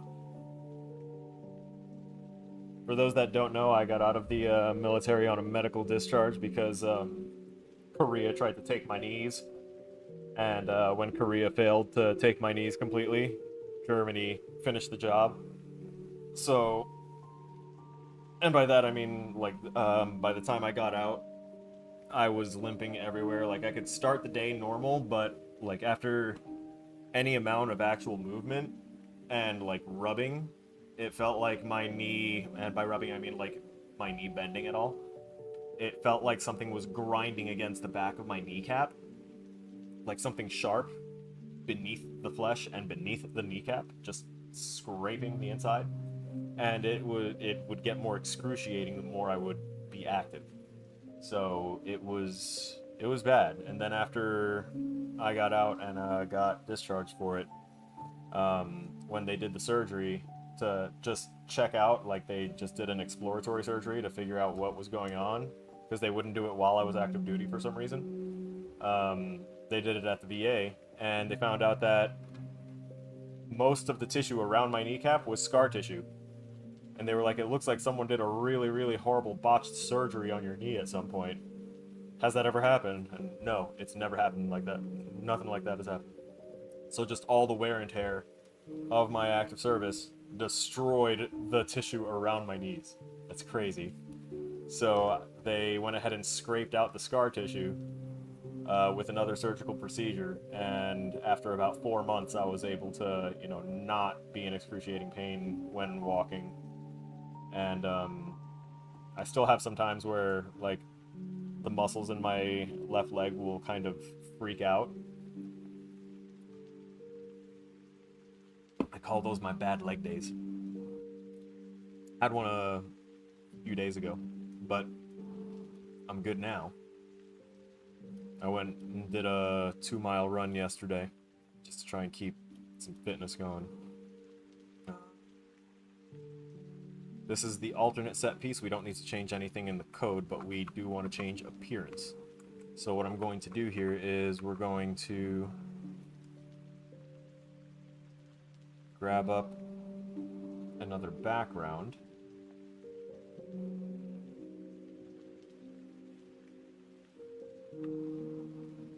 Yeah, duplicate that. We'll currently get rid of its rotation.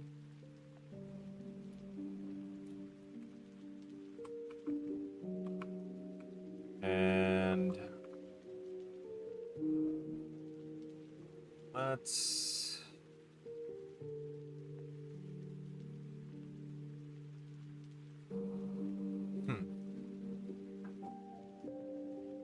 actually, I don't need that duplicate. Here's what I'll do. We'll swap this to that background sprite, and then we're going to get the foreground boundary off of the clipped part of it, because I want to be able to move the foreground without moving the blocking box for it. And we're going to do that. And then I'm going to look at the sprite color right here, and we're going to copy that. Ooh, wait, actually, having the white sand up front is kind of nuts. That's kind of good. I like that. I think I can leave that like that, actually. And I kind of want this material instance to be closer to whatever's going on here.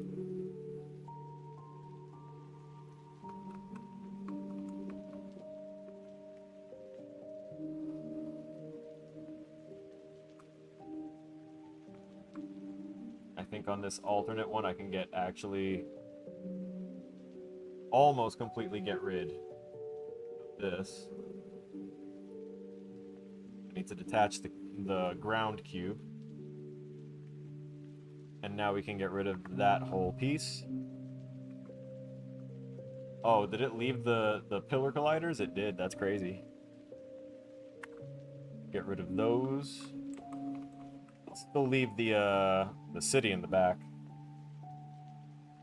But I also think we need to come up with a better material idea for this.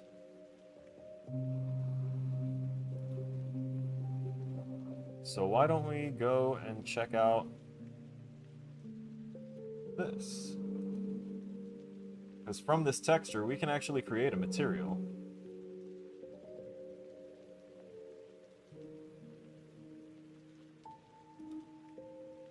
Let's give it a try.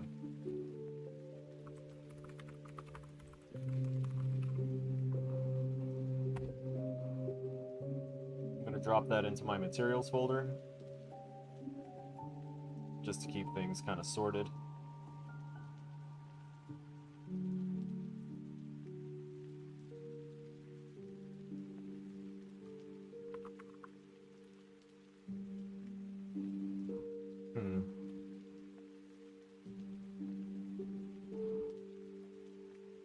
Kind of really want to do something with this. My brain immediately just said add noise to this, but I don't know exactly how to do that.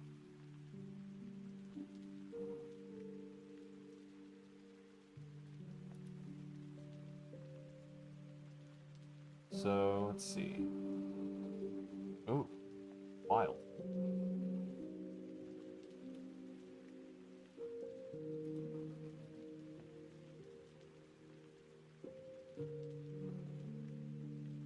Ooh.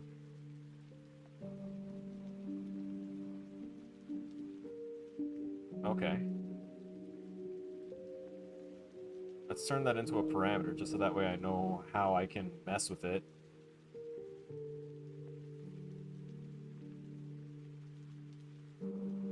I don't like that scalar.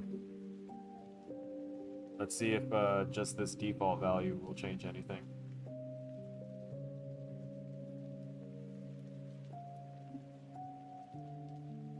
Too much, not enough. Oh, wow. 0 to 1 values are odd on it, seems. 2 to 3 dimensional vector. Oh.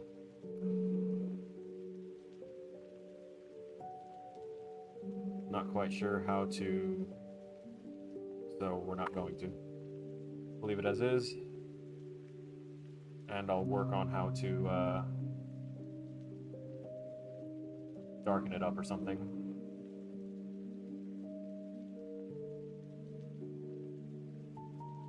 Go to our settings, not settings, objects, there we go. First we're going to test it on this one.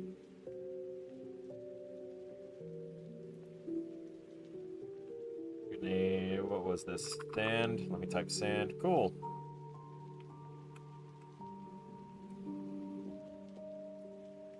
For me. And we can actually add that to the other one as well.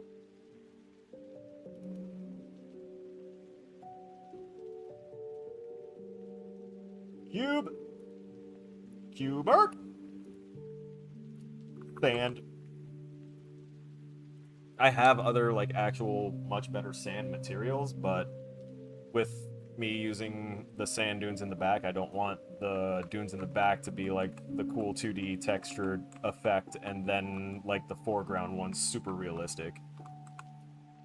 I don't mind the sky being realistic. I like that everything else is two-dimensional while the sky has that air of reality to it.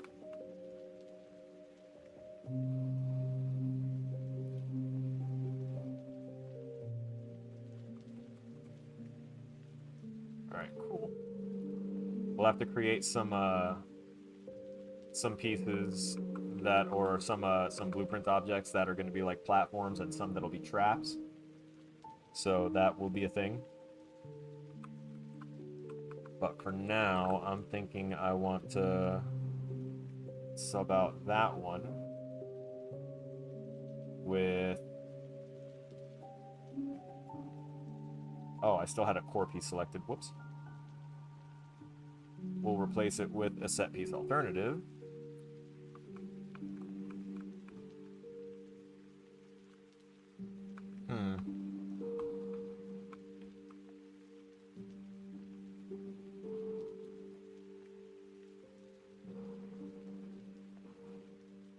Not sure how I actually want this to work out. I'm definitely going to need to bring it down a little bit. That's for sure. Get back over there. Why are you so tall? And honestly, wouldn't mind a little of that. And maybe just gray, a little gray. Just a little bit. And then for this one, not going to be able to do anything for the color on this one, huh? Yeah. It would have to be modifying something. I could make a material instance, but let's not. This is fine. I don't need it to look super realistic or crazy. I need to stop getting sidetracked with that.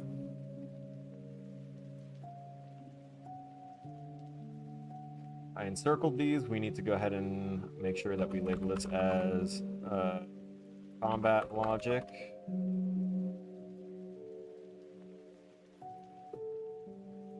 And I think I'll need to create an enemy now. Alright, that's the next logical step. We've made our alternative set piece. We have an attack. And we're going to need to test. So first, let's save here. Oh, hey, now remember how I set the hurt box to visible before and it wasn't showing up and I was like, "Oh man, now I need to put this box on it." And then we realized that it was because it was spawning at a world location. I forgot to make it invisible again, so we can still see our hurt box when it spawns, and I think I'm actually going to leave it just for now for while we're testing stuff. Um but yes, Karanos is lost again. Alright, these actually look pretty decent. I thought it would be a little bothersome. Yeah, I might add that same panel to the other ones, to these, to kind of put the sand up front as well. That might be a thing. Yeah. I know it's a visual thing, and I said I'm going to stop getting distracted by visual things, but it's a really bothersome visual thing. But I'm very glad that everything else here is working out okay. You can obviously travel out and about a bit. I feel like this should still be further out,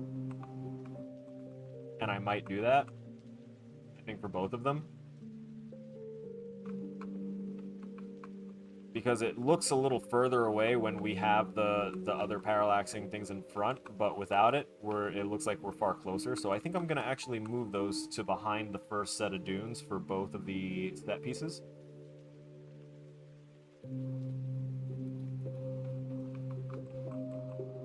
Just a designer's thing. So we're going to move that piece out a little bit. I'm actually going to say 3. -451. What about -450? Does that bring it up or down? That brings it up. -451.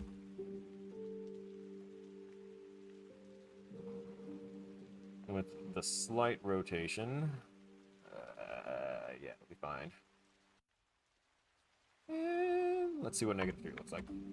That's good. I like flat numbers.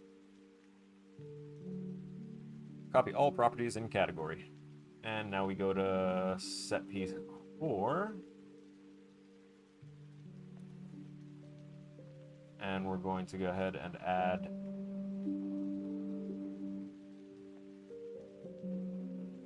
another foreground piece.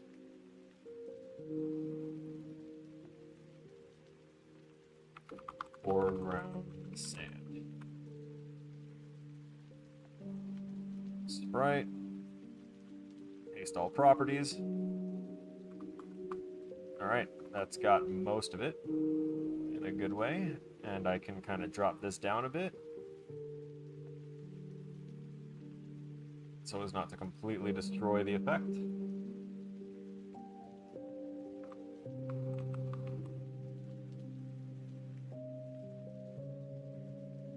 Damn, they be hurting me with this alternate piece.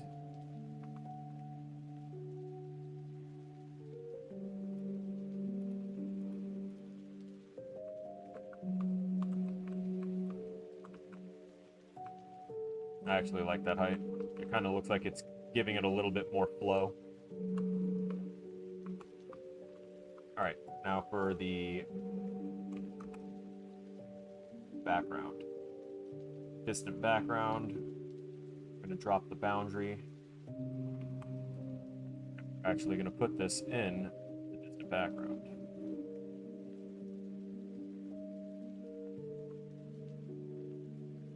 So that's up 95 and back 587. Same thing here. Oh, whoops. Background.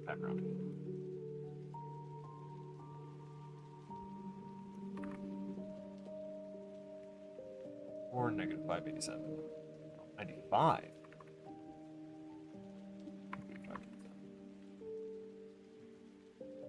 Getting those specific values makes it a little bit easier when you're trying to line things up.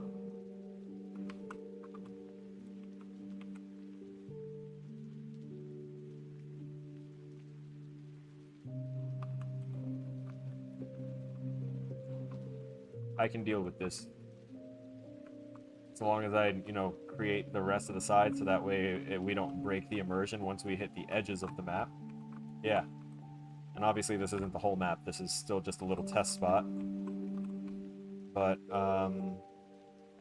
things are working. And already I feel more accomplished than I did about the maze, which I will go ahead and do a little fly around of the maze, whether anyone's here for that at the end or not, just so that way I can show what the result was and have a little video that I can clip out of it for my own purposes. Also, so that way I can have a visual reminder of when I have a week, let me not plan that much in a three-dimensional space. I feel like that took up a lot of my time, was filling up my space.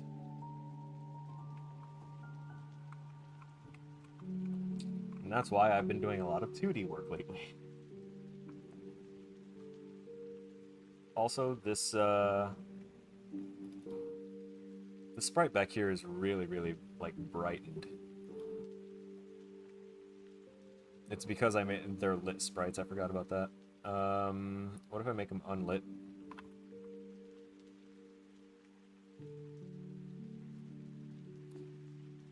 It's unlit, fam.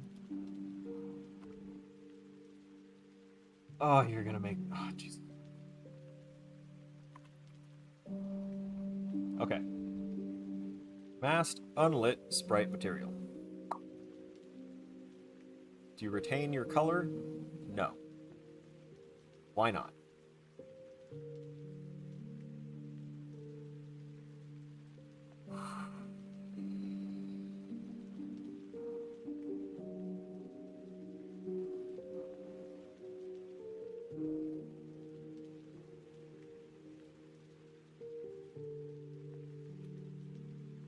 Oh no.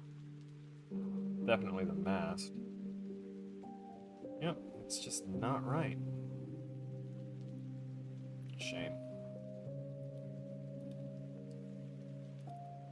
Let's go back to our materials and put our basic, or our sprite mat on there. And let's just go ahead and change the color on this. Oh! Hey, yo.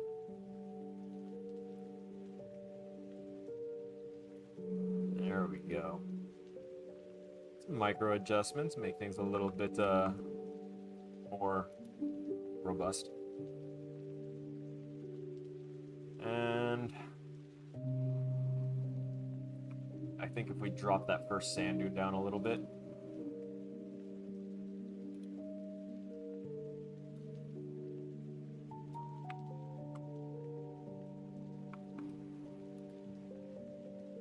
not number 2, number 1. Give you that roto.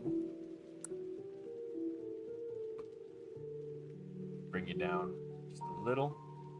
Bring it up just a lot.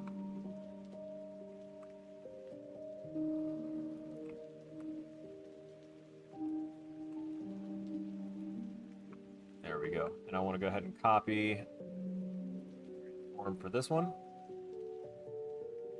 Go to set piece core. Click on that and set that transform here.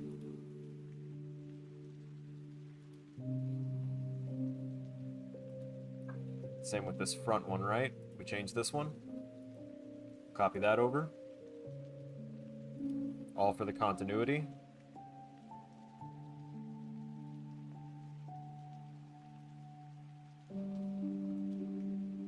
This didn't change though, right?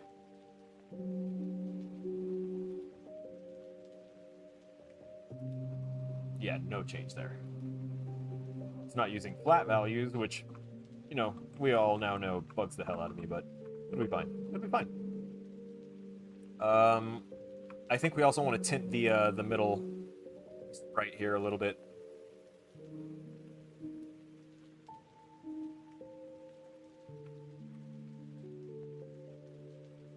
Bring it in.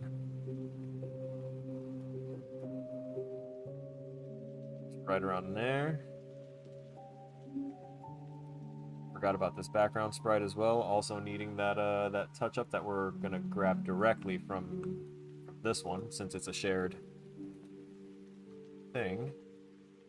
Copy that one.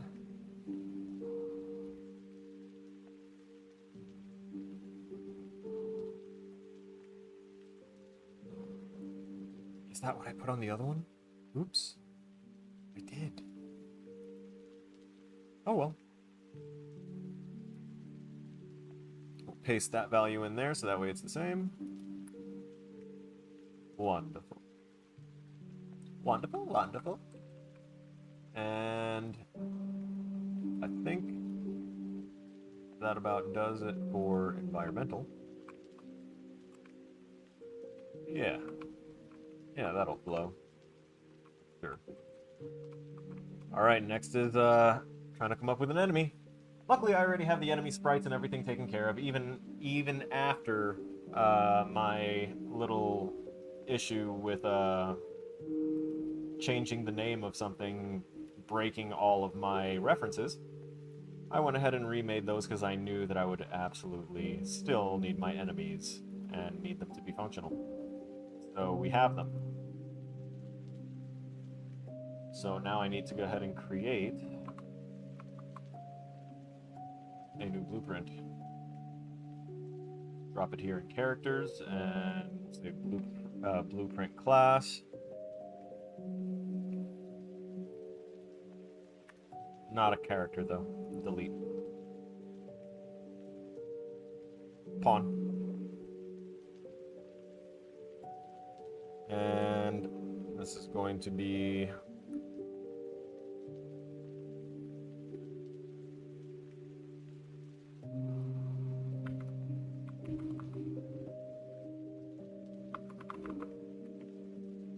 just a melee enemy.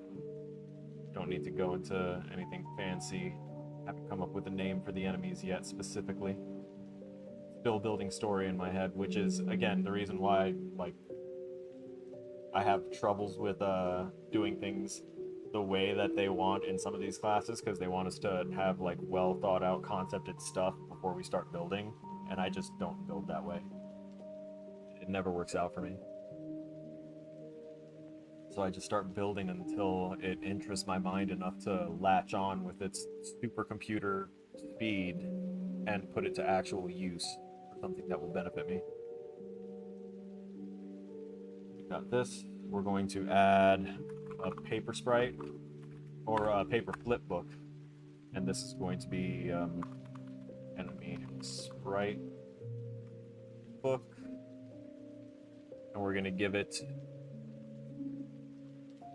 enemy melee. Okay, I need to type melee first, obviously.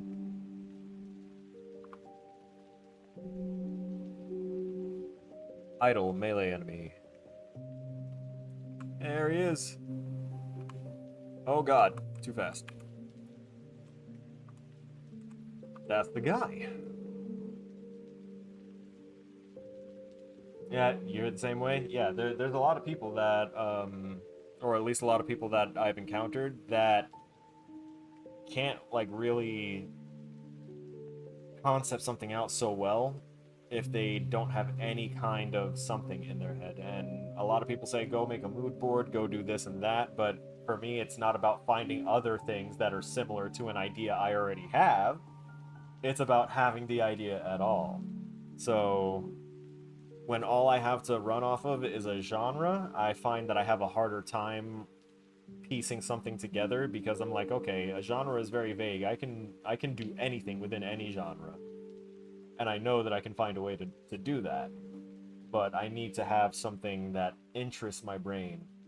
It's the same thing when I'm making a deck of magic cards, because I have a lot of magic cards, and I've got some pretty pricey decks because I knew exactly what I wanted those decks to do and what I wanted in those decks. And it happened because I found the idea that enticed me. So I saw the already pre-made card and was like, that's a cool concept. I wonder how many cards that mimic this concept exist for me to slap together. I can't do that if I'm trying to create something unique and wholly me. First week, or rather second week, they said make a Pong game that's single player and doesn't have an enemy paddle that's an AI. I was like, okay, cool, that's a brick breaker. I can do a brick breaker, and that's why Portal Pong was such a fun thing for me to do, because that really narrowed it down to me what I needed to do. A maze is a maze. I've never really played games that only focus on the aspect of a maze. At least not for a great many years. Let me do stuff as I'm talking. So I had a very hard time with the maze assignment. But, you know, coming to this now, because I'm already building concepts and ideas for another 2D action beat 'em up type thing, I'm having a much easier time with it. You know, how much did I have to scale Karanos? 5. Okay. Let's make sure that you're up there, buddy. Oh, he's so thick.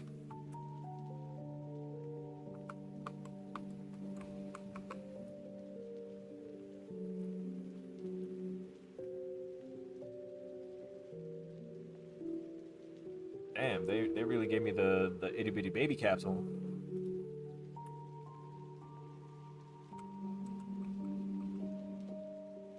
And they...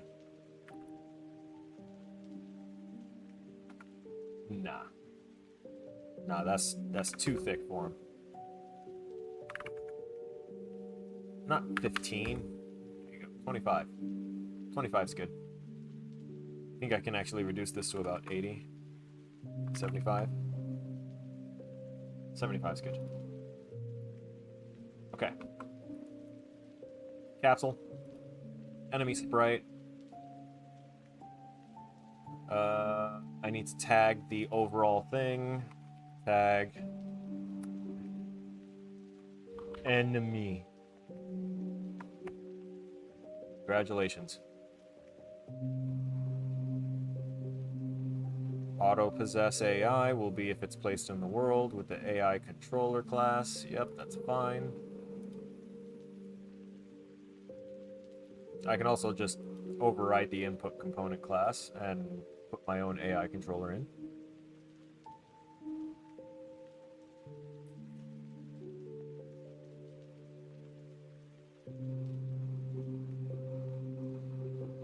Alright. So, for this enemy class, we're going to need a certain something.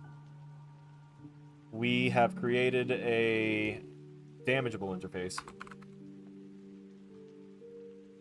And by including that, by going to class settings and then going down the details to the very bottom where it says inherited interfaces and implemented interfaces, you can see that the inherited interface is the nav agent interface, which is, you know, for AI movement on a nav mesh. So they kind of auto-include that, which is very nice. And then we implemented an interface by adding, and then we grabbed our damageable interface. Now what that did is on the left here, where my mouse is, you can actually see it over here. I'm just going to move my mouse a bit so that way it's there. And there's a drop-down arrow. I'm going to shut the fuck up so that way these captions disappear and you can see what happens when it drops down.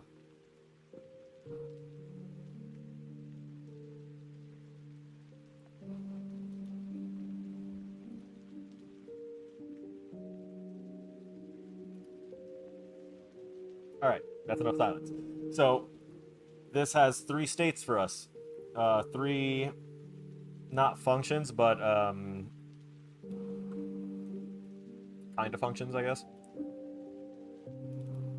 So one is an update health indicator, which is once I go ahead and make like a little UI health bar or something, and I attach it to each of the respective characters, I'll make sure to update this so that way the health widget is set to be the appropriate health bar for the character that it's attached to, and then it'll update that health widget each time.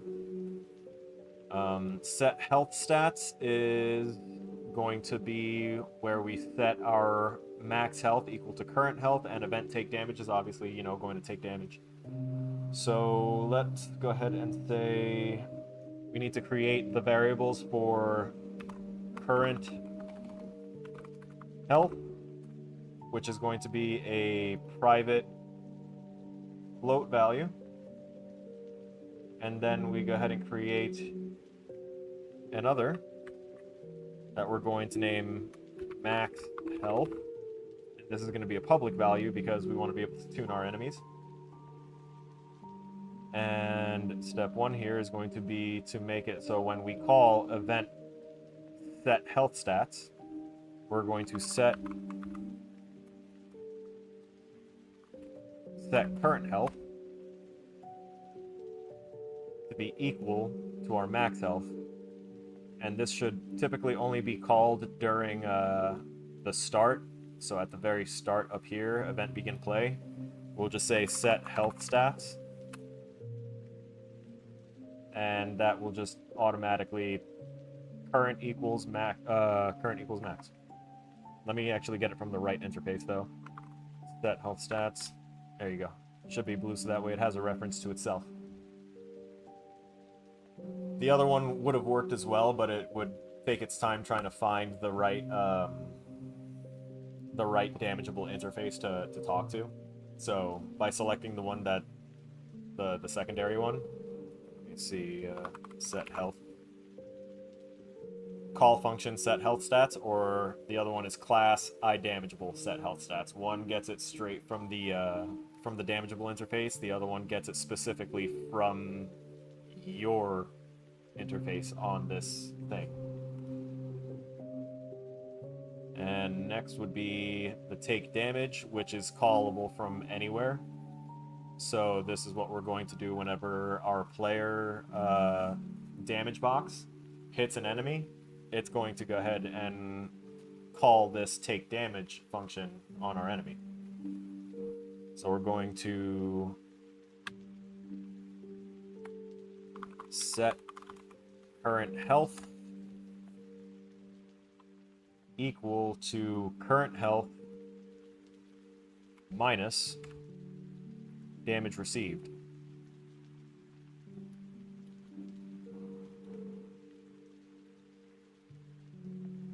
And we'll feed that in there, make sure that we set our health equal to that value. And if instead of typing branch, you could also type the word if, because a branch is just saying, giving you a true or false statement, and it only accepts the condition of a bool, which is basically 1 or 0, yes or no, very binary. That's why it spits out true or false. So it's giving you the value of this condition, or rather, it's checking what the bool value is, and then it's branching the code off from wherever it needs to go to because of that. Why are we doing this? Because we now have a bool called death, or rather, is dead. Set that bool right there. So if is dead is true, we're going to call a custom event that I actually am going to situate this in our interface. So that way it's available on everyone, because everyone's going to be able to have it if they're damageable. We're going to add a function, and we're going to call this one retire from life. Yep. And so, drop that there. I'll comment that with add death logic. So if is dead, we're going to retire from life. Let's get the one from this interface. There you go. Retire from life, self. Oh boy. And then if not, if we're not dead, then it's fine. I'll go ahead and worry about like iframe stuff and separating out how. Oh wait, actually.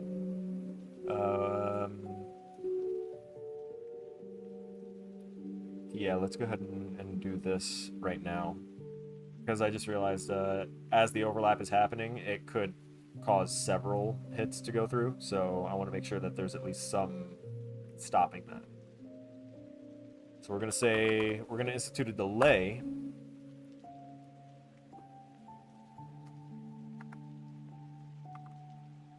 A retriggerable delay of half a second. Give these poor little melee enemies a chance to recover from the bludgeoning of a greatsword. You can't stress how much you love these. Let me show you some of these 2D ones that we've got here, because they're really good. This is the ranged enemy's reload animation. Just spinny spin. Preparing to shoot, he goes from up to down.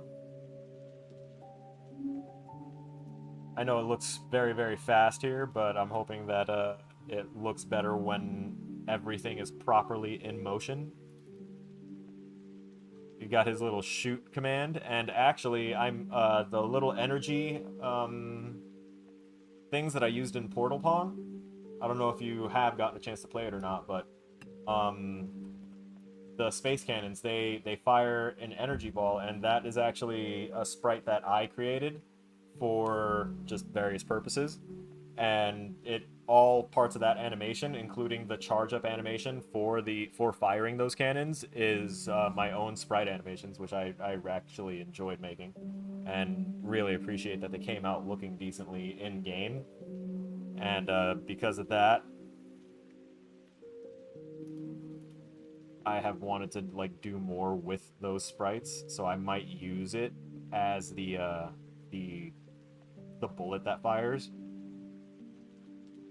I feel like it would actually even go with this animation style. But yeah, there's those. We have the melee animations for even parrying hits and counter attacking, all that good stuff. And for the environments, like that, besides this desert background that I had, look at this. This is a tree. Like, the whole aesthetic for this is really, really cool.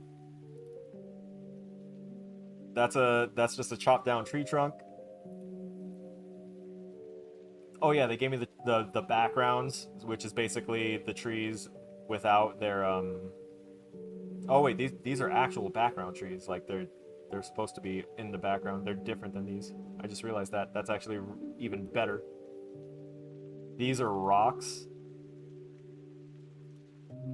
Like, it's such a simple thing, but it's so cool looking when it actually is, like, when you can see it in front of you. It's like, wow, such a simple thing can really look amazing. Ooh, oh, we have this, because the sword is supposed to be something that you find. But I'm thinking if I do use this animation, it might be like a save point or a checkpoint where you see a red sword in the ground and you'll be able to go up, touch it, and bam, it turned green, just like your sword. It's a checkpoint. Yay! I might. I just like this animation too much to leave it out, honestly. I'll find a way to use it, even if it's not going to be in this game. I'm going to do something with the rest of this character pack. Or at least try to. The fire animation actually looks pretty fire. Yes, I did that. I just made this explosion animation too, but I have it here inside the flipbooks. Yeah. Yeah, so we have a chest, which is just little green lines coming up off of that. Opening the chest. Gives me a bit of a Mega Man feel with that animation, honestly. I don't mind it, though. And lastly would be this little fire animation, which I also like. So, the only thing is those backgrounds, those sprites and stuff were made for a darker background, so it doesn't really go well. At least the fire animation and the trees don't really go well with the desert theming currently. But I like everything else. And enemy, right, that's what we were working on. Derp, distracted. We can close out the set pieces. The player can stay there. Event retire from life is there. It's called properly from here. And if not, we just hit that 5-second delay. Make sure that we tack on a float and call it invuln time. You could also just call it iframes, but I'm calling it invuln time.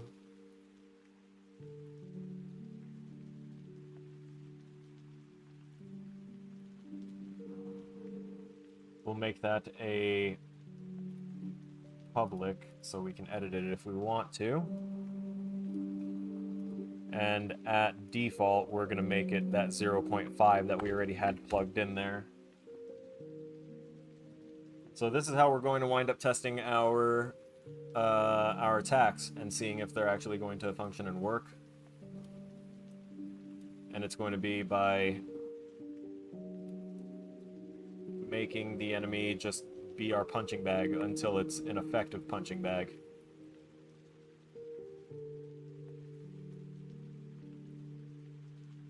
Okay. Let's get rid of these two. It's just so bothersome for me when everything is not organized. Brain, please stop distracting me with... Or just work faster. That'll work. I can organize everything so long as I do it quickly. I think this should be fine. Oh, it's not going to work if I don't edit the... I knew something in my brain was saying, this isn't going to work. This isn't going to work yet. Alright, on actor begin overlap, and we're going to go ahead and call this...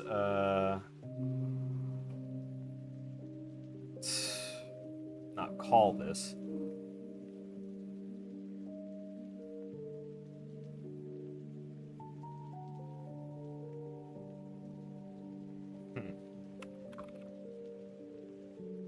We need a few conditionals.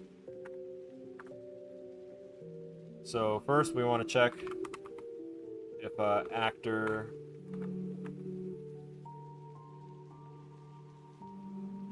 wait a minute. There should be an interface option here.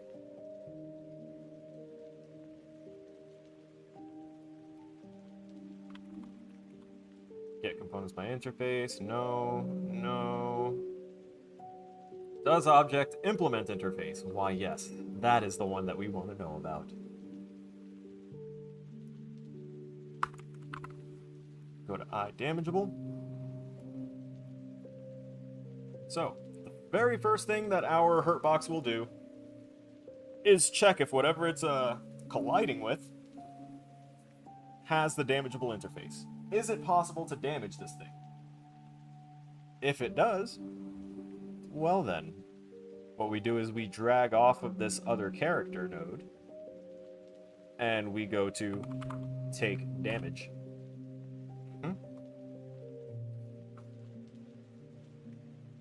And for now, that damage is just going to be equal to 1.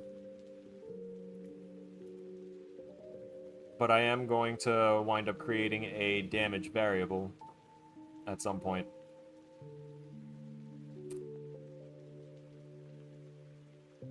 Because we want our heavy attack to deal more damage, essentially. But for right now, the hurt box, the damage field is also possibly something that I'm going to use with the enemies. Fuck it. We're going to do it right now. I'm going to stop setting things off for later. We build it now, there's no reason not to. So first we check if we have a damageable interface. If we don't proceed. If we do, we have something else to check.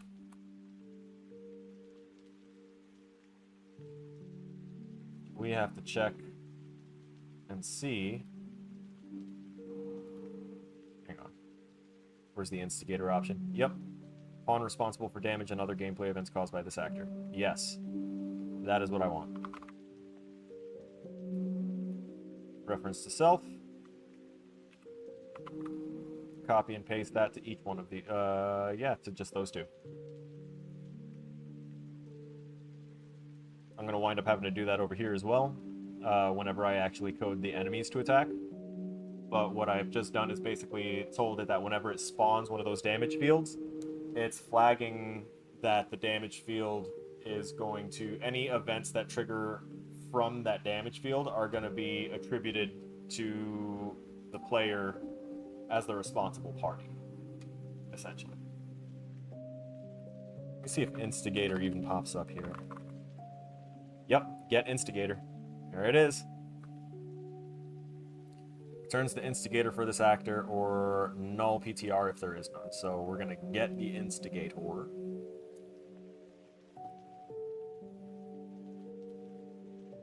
And we're going to check. Wait, where are we? Wrong one. This is in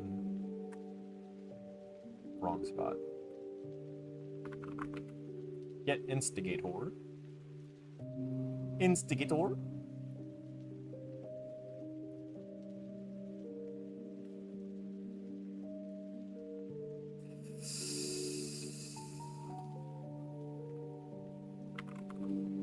Not Pallier.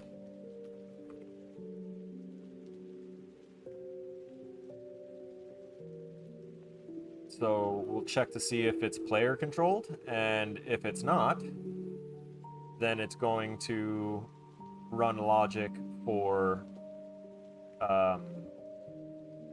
enemy damage stuff. If it's true, then I'm going to want it to run its take damage on target actor.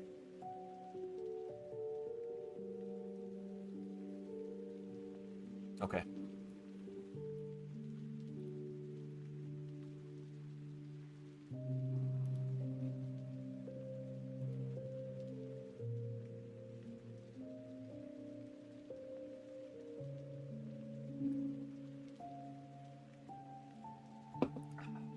So the reason that we hit this retriggerable delay, I'm going to wind up testing it eventually here, is I want to use this retriggerable delay instead of the natural delay we've got, at least on the on hit responses. Depends on how I want it to work out for the enemies. I don't want the enemies to have as many iframes as the player would have, but I want them to not take damage per frame. I don't want one swing of a sword to hit them 60 times if the player's frame rate is 60 FPS. I want it to hit once and then have a certain amount of time before it can take damage again, but that doesn't mean that I want that to be excessive and like stop them from getting juggled a bit if they get a good amount of, you know, just attacks in a row on it. Yeah, depends.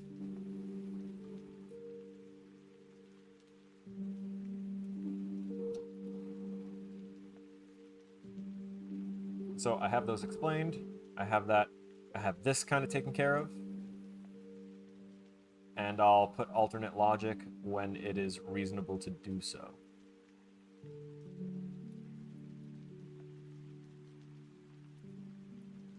Come on. Don't do it. No, please, don't do it. There's weird things on the internet. Okay. I need to drop an enemy in and hope that it's everything I want it to be.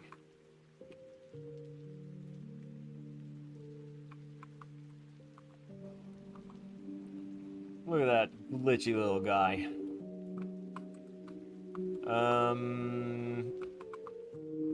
Your feet need a little bit more floor activity.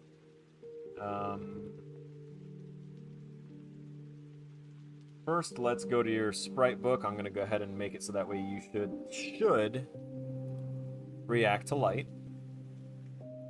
We'll have you cast a shadow. Indirect lighting is fine. You are not an emissive light source.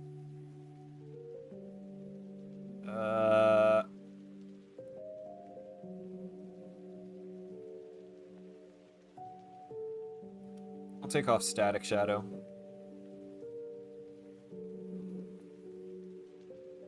No, never mind. I'll leave it as is. That should be fine.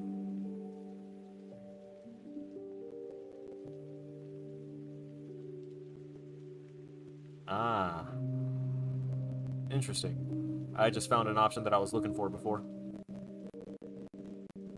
Bar shadow cascades only for directional lights. I like these, honestly. I actually really like the shadow options. I didn't look at them closely enough before. One of the other things I wanted to do was to possibly drop our Spritey boy just down a little bit more. The sprite's feet don't need to be in the capsule, but its feet do kind of need to be lined up, at least mostly, with where the bottom of the capsule is. I would put it on the orthographic view, but we already know the problem with that, because this thing right there that is already in the middle of everything would be in the middle of everything even more. So we've lined that up a little bit more.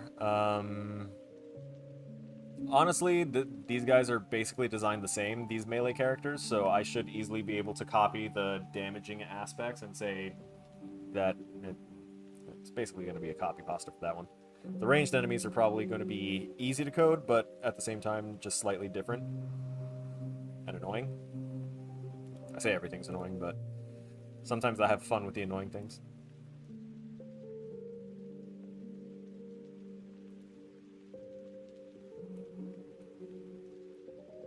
We have the retriggerable delay. I'm going to go ahead and make an invuln boolean.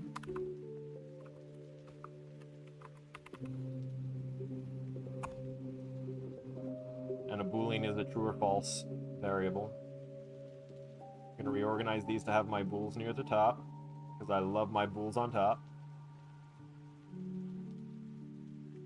We're going to get invuln, and we're going to plug it in as a branch check. Basically checking if we are already protected from a previous hit. And by we, I mean our melee enemy.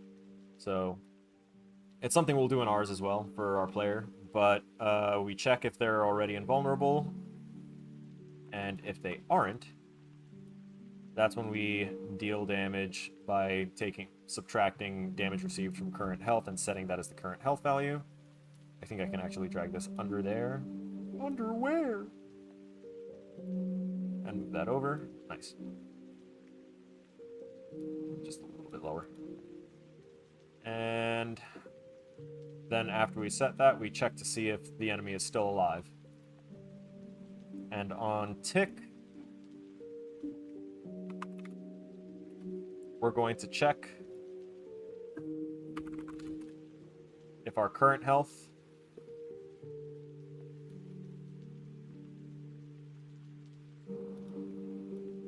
is less than or equal to 0.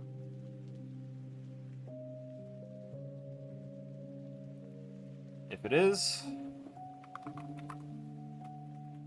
we set current health to a flat 0 value, and we set that is dead value. That will then trigger the retire from life.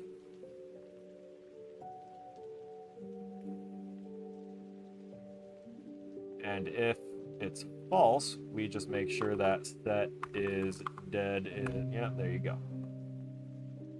So basically, if we are greater than 0 health, we're not dead. We'll do that for our main character as well, but we need this for our enemy because retire from life is going to be, right now, as simple as destroy actor.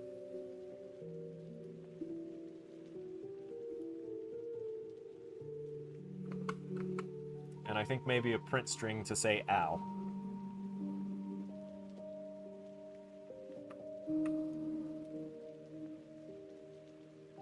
Print string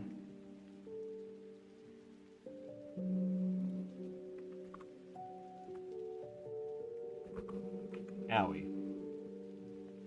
Very professional.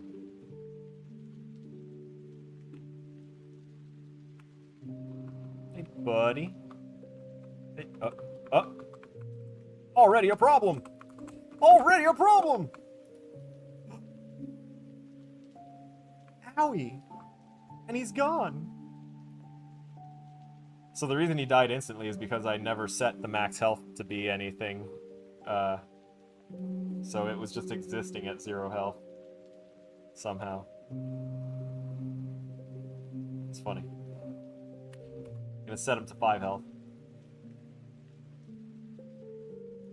And we're gonna need to set this.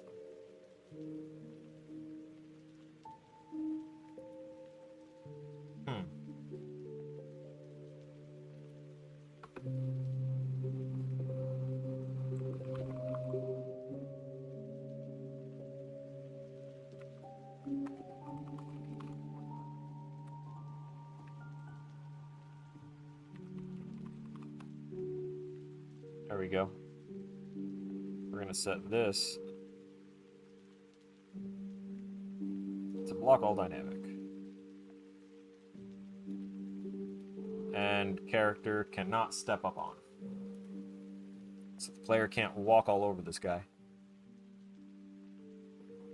Get rid of that. Actually, no. We'll leave that on. Shouldn't matter too much.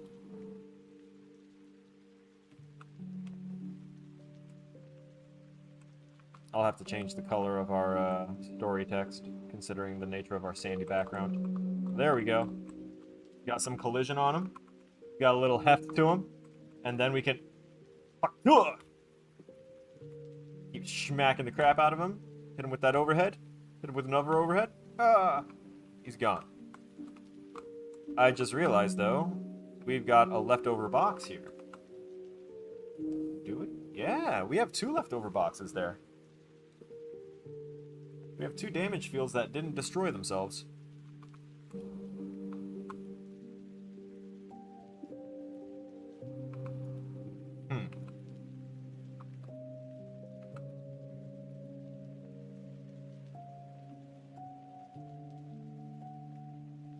Interesting. I'll need a contingency.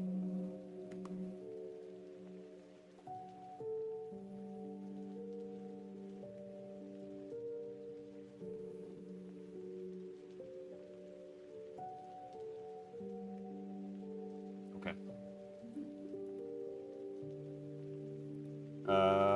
Game is off. All right. So contingency plan. I think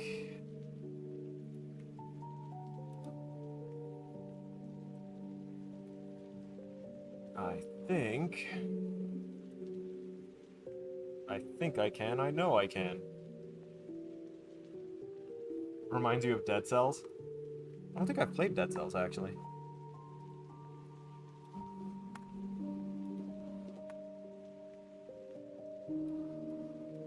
Alright, I think I know what I'm going to do with this, actually. We're going to hit a compare. If you don't know about this node, it's an amazing node that I found, like, Monday.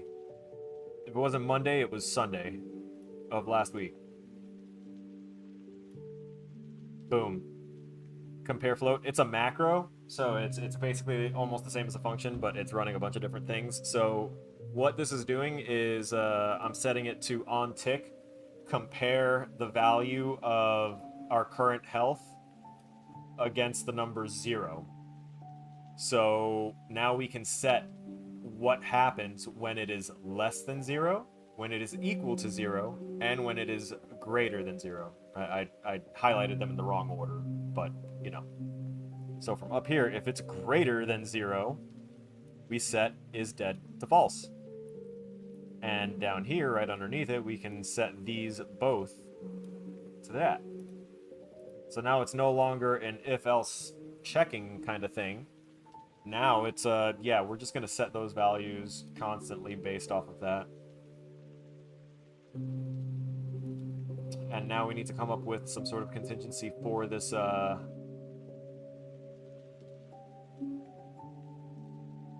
the damage field.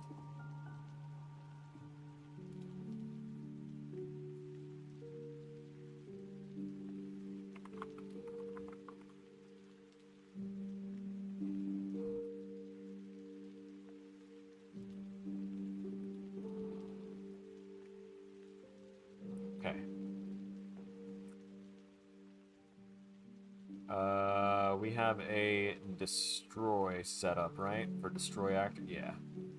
Oh, okay, okay. I realize it now. I realize it now. Oh, yep. Okay. We did fine.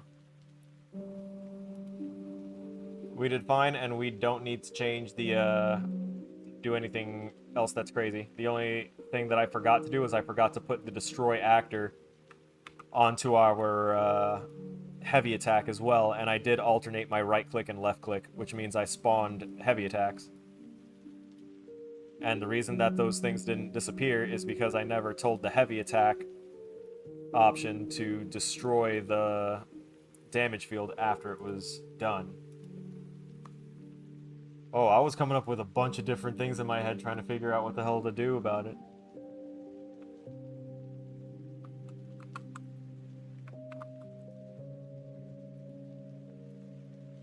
We have a lot of owie responses, and yep, he's still reacting appropriately. He's gone when he needs to be. Cool. We have basic combat. Hooray! Celebrate good times, come on! And by that, I mean, not that one. I hit the wrong button. Y'all haven't seen this one. This scene. Not very often, at least. This is the one that I wanted to set up for actually just kind of talking to y'all. But, even though I do a lot of talking, I don't just kind of, like, direct it. And whenever I'm, like, taking a break or something, I tend to migrate away from the camera. But I figure instead of putting the be right back up, since I'm not going to the bathroom, I'm not stepping too far off, I'm just going to mute my microphone, step off for like 2 seconds off to the side, and I'll be back. But I am still here. And also we can kind of just look at this little guy. Look at him spaz there.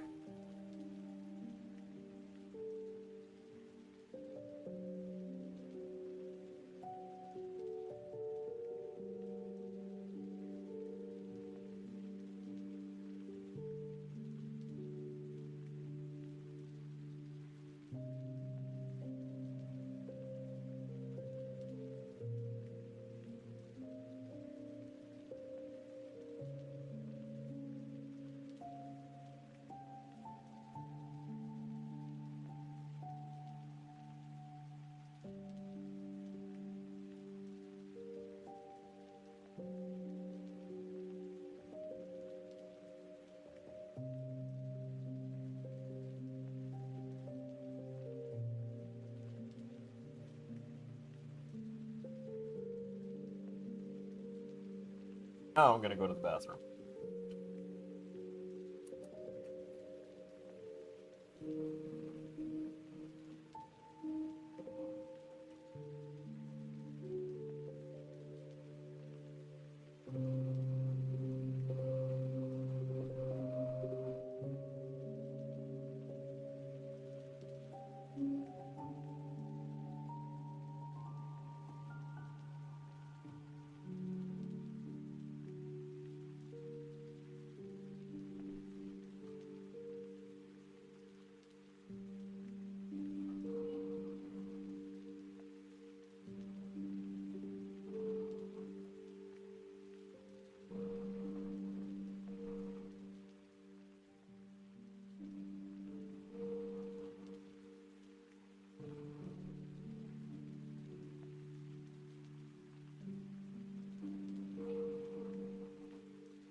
Somebody stop me. I just had an idea for another 3D level. And it's basically based off of my childhood experience of spending summers with one of my aunts in Puerto Rico. And this specific aunt, rest her soul, she lived up in Mamey Uno, which is basically one of the mountain ranges. So she was literally like living up a mountain, and I would go and visit and live with her for a little bit for the summers, with my uncle living in the property behind her, and everything behind and around and all over that area, wilderness and mountain. and she was raising some chickens up there. I had my first experience with fire ants by having them all swarm up my leg and bite it when they got up to my knee. That's when I learned about fire ants. And I also learned that if you step on their anthill, whether you realize it or not, they realize it and they will get you. I also learned at that time that I had crazy vertical hops because there's these like wash basins that are almost like fucking 5 feet up for some reason. It was almost as tall as my aunt, and I leapt into that thing, cleared it, didn't need to vault into it. I leapt with those ants gnawing on my leg just so that way I could drown them all as quickly, expeditiously as I could. God, that hurt. But I just remembered walking up and down that mountain whenever we would go out to El Pueblo to go ahead and get food and to shop. And in order to do that, we'd have to travel down the mountain and then out like a mile or two in order to get to the local town that had the bus station that we could go ahead and hop a bus and go to an actual area that we could get mass supplies. It was that isolated out there. Alright.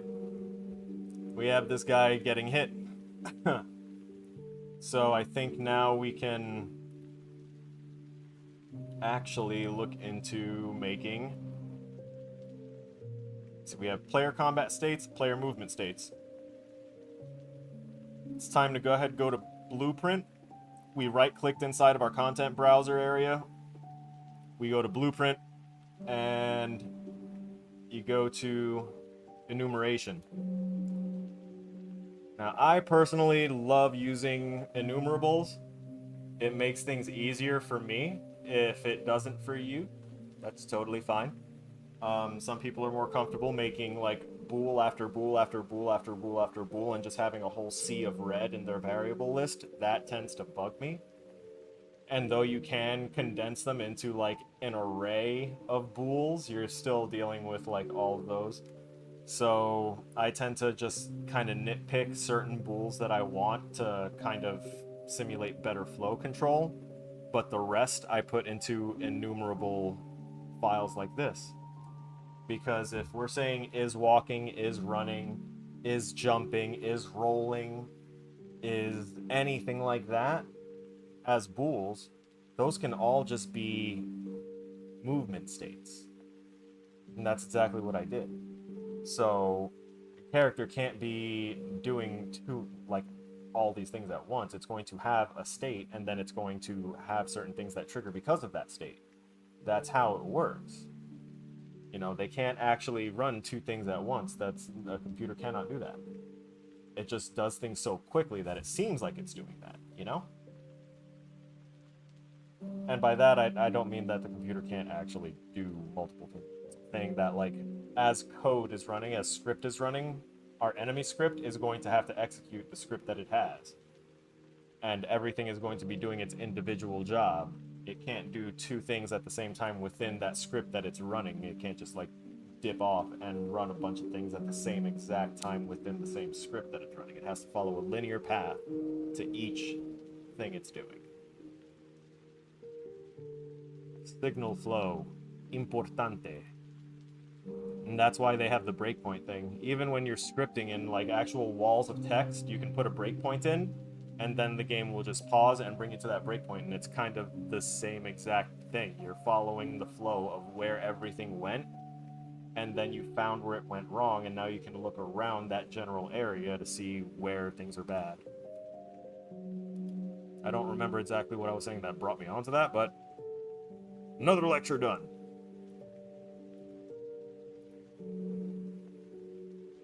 I have this still open because I need to add something here.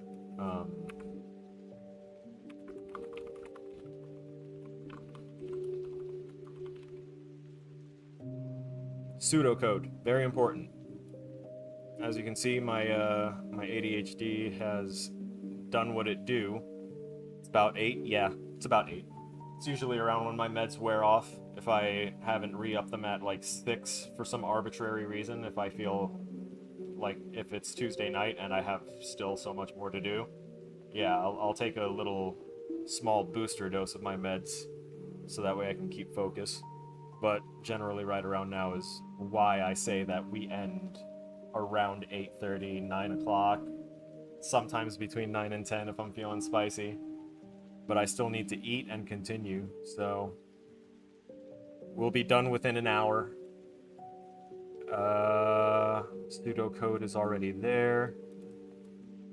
Let me jump over to the melee enemy. Retire from life is going to need some death logic. I'm sure I have the animations for death. Do I? There was no death animation? What?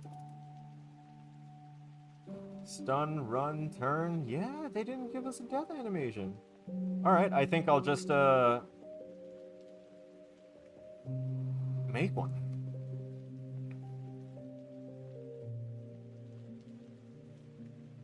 Okay.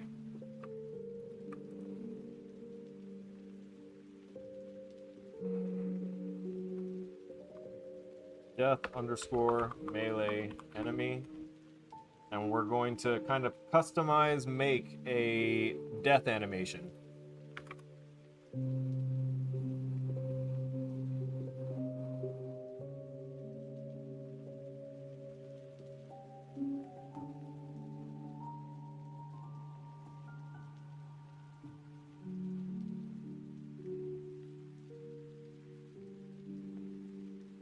Let me pause that, go to start.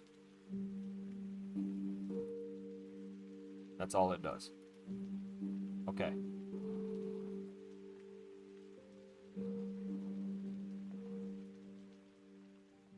Damn, there's nothing I can do to them. Huh, yeah, I can't add stuff to that.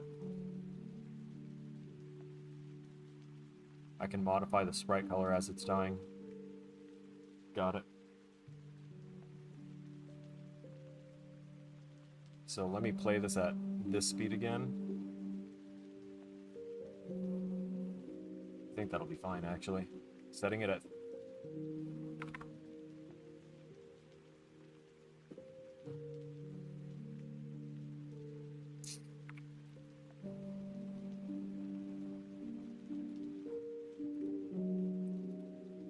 just in case.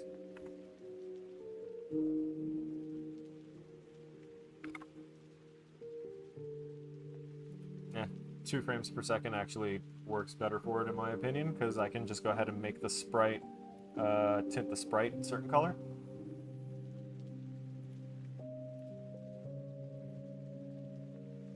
Let's see. I don't know why I closed out the enemy thing. Oh wait, no, I didn't close out the enemy blueprint. I closed out the animation. Let me drag that into our flipbooks for the melee enemy.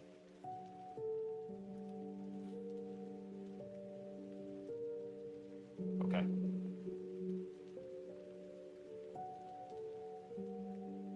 Still haven't done anything for the states, I realized. And by states, I mean the setting that we created.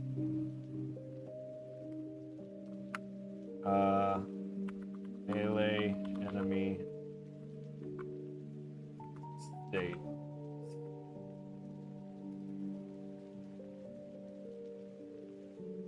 All states available to the melee enemy class. Alright, we can collapse the advanced thing. We're just going to go ahead and add a numerator and say idle. Make this default. Running.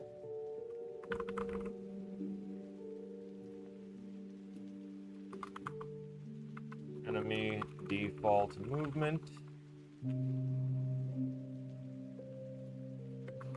Attack.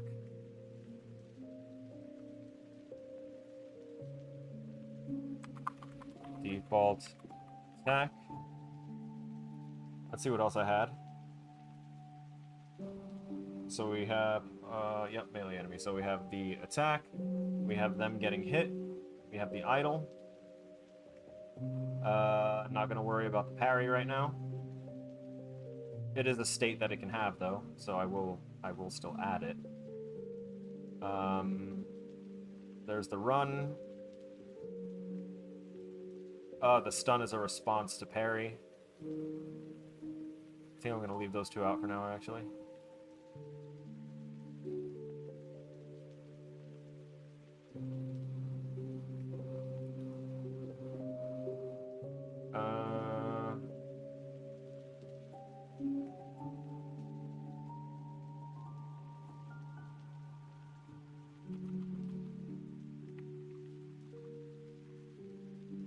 Changing direction.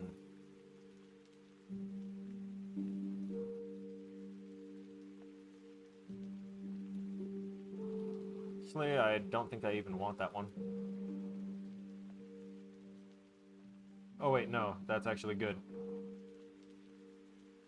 I'm gonna change that to turn around, or turning around.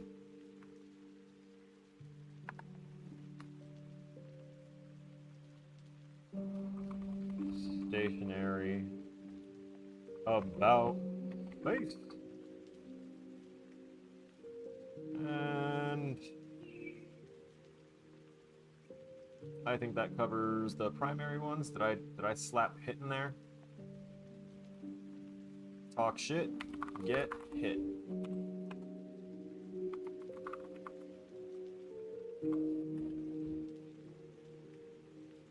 Okay.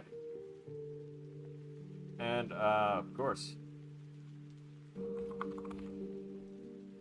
Death. Received fatal damage.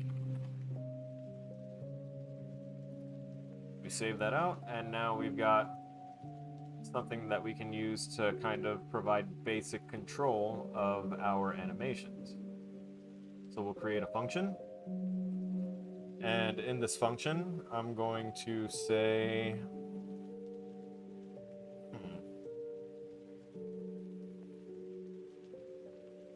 oh, first I need to name the function. I'll do the same as my player. It's the arbiter of animation.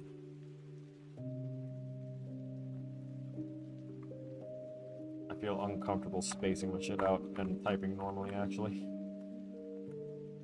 Understand it better, computer. Because you see, it keeps it automatically spaced appropriately there, but that's because when you use camel casing, which is where you capitalize the first letter of each other word after the first one, and the first one has, you know, typically not a capital letter. But,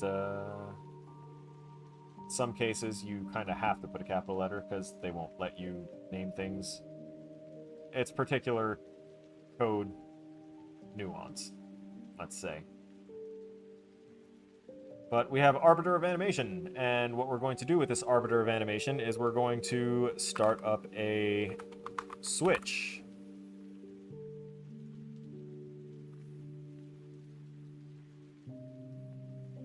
Switch on, come on, melee enemy states.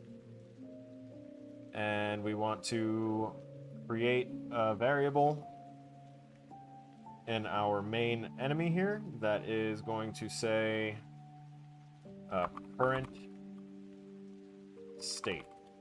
And we're gonna type enemy because bam, melee enemy states. Easy. So we're gonna drag that. The default should be idle. And we can see that it is.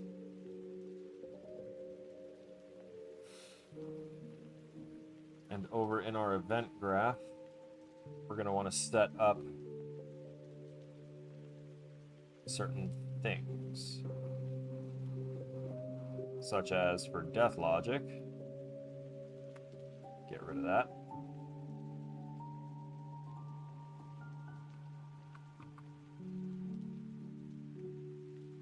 Set current state. Death.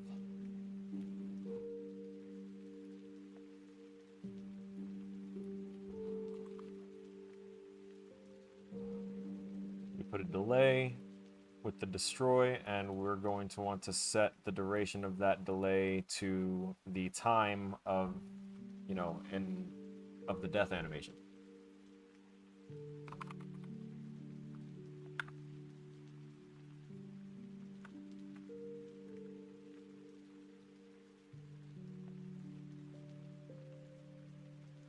So we would wind up getting the flip book that we would be switching to whenever retire from life is set.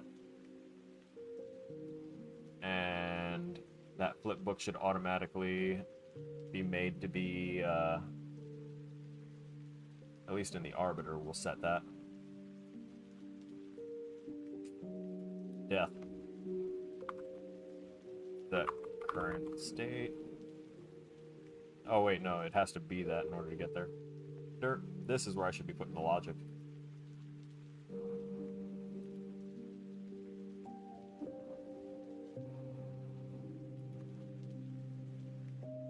So, yes, then the arbiter would go ahead and pull the logic for doing the rest of this.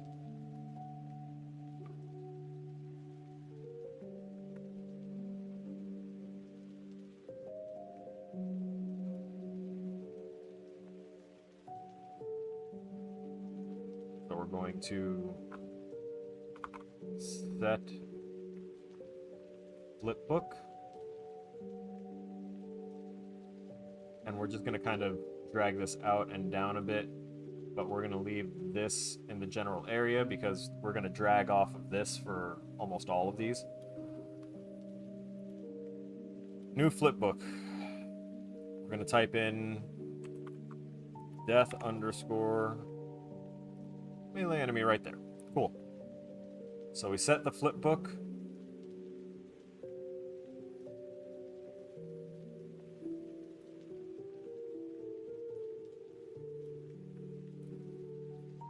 And we're going to need the flipbook length.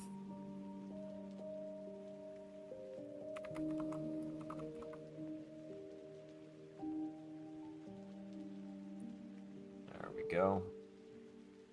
Set. No. To get. Alright. There we go. We get the flipbook length so that way we can, you know, get time. And probably gonna do a reroute node right here to already start off the neatening. Alright, so we're getting the flipbook length after we have changed it to death.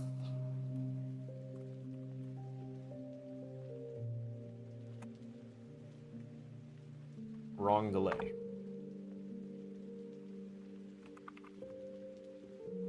Oh, that's right, I can't do delays inside of... Goddamn.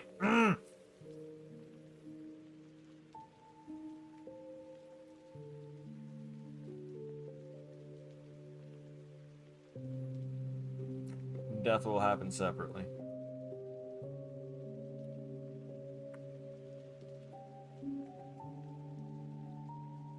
It'll have to.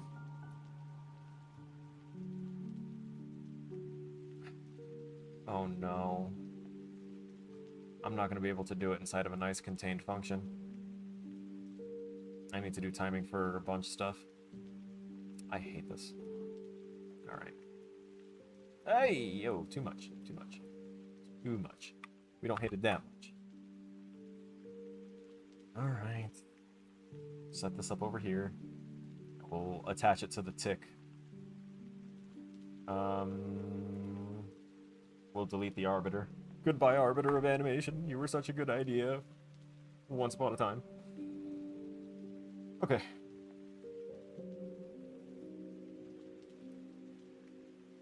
So we're constantly going to be checking if we are in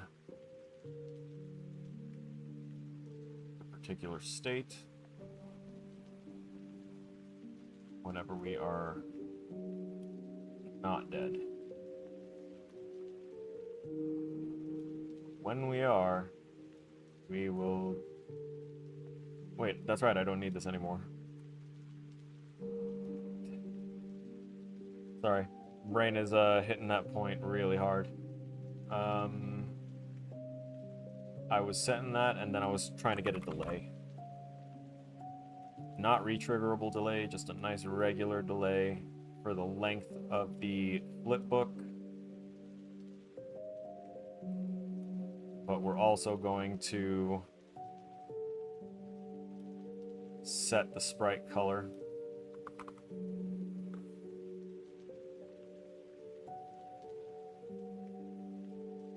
Instead of typing set, let me just type color. Set sprite color. Going to have a nice red tint. Tint.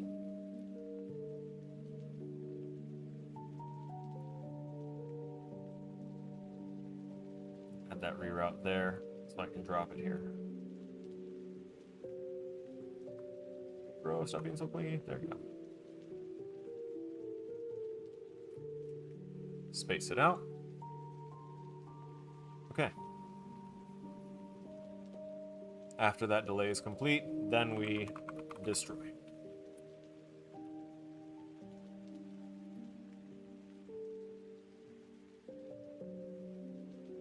Now, where's our event tick again? Oh, it's up there.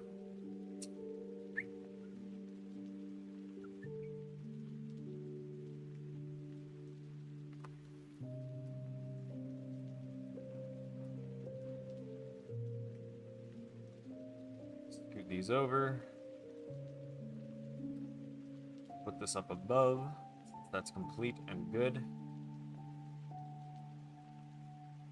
No. Yes. Sequence.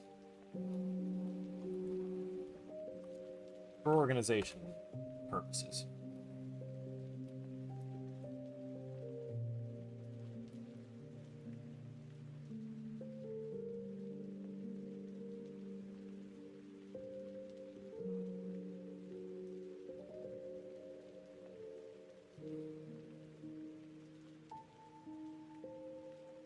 I think we can tie these off of this into that instead. Yeah, we can.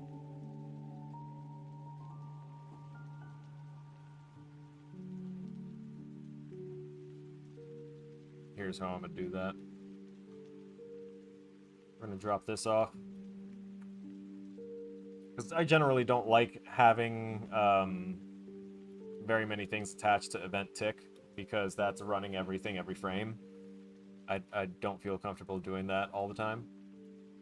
So what I think I'm going to do instead of this is we're going to that, do that as the input,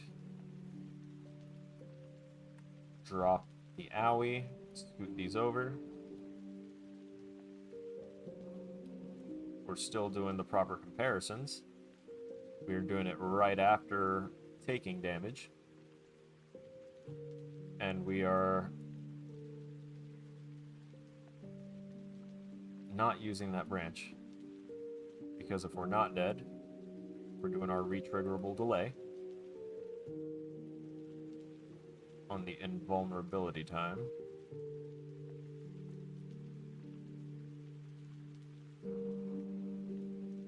Actually, no, that shouldn't be retriggerable. Whoops. That was me being dumb. Because then that means that when I attack, it would just add invulnerability time. It would be invulnerable forever if we tried to spam it down. It's crazy. It's madness. But we will... It was the wrong type of delay, not the invuln time that was wrong. Regular delay. Come on, brain. You got this. Next, we're skipping through this. If we hit dead, we enter retire from life.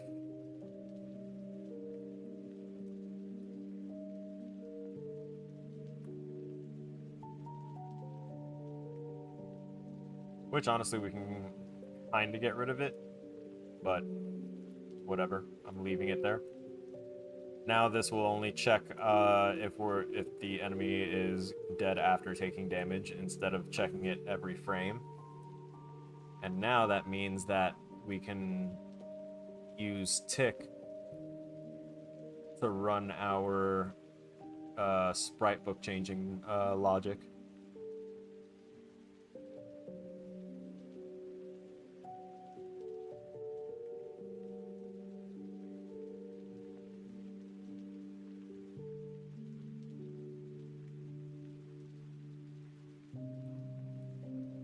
Okay, I think I want to test the death state first before going too far. So let's check this out again. We have our movement still good. Our background looking good. I can jump. The sky looks good on the horizon. We know that the sky will just keep on moving in a nice way, causing movement of our shadows, giving it a bit of life. He's definitely getting hit. Oh, he turned red. Yep, he gone. He turned kind of orange, didn't he? Seemed a little orange. What kind of a sprite am I using on him? Masked unlit sprite material.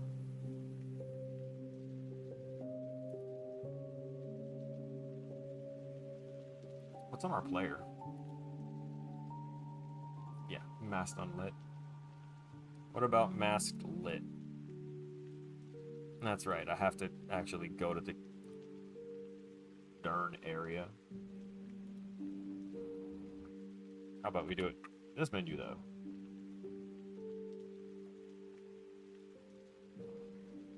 Let's go to find parent, so that way I can just go here to default lit sprite. Just so that way I can see what's going on.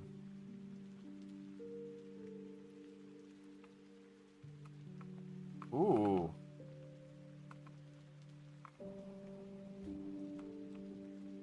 Much better feel. But now he's got the wash over of the coloring of the lighting too.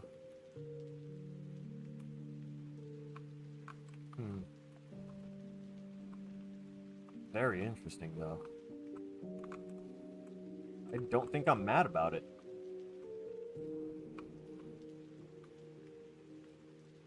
Okay.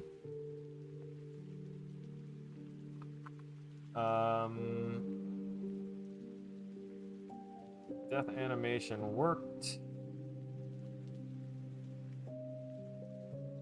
Let's see, while.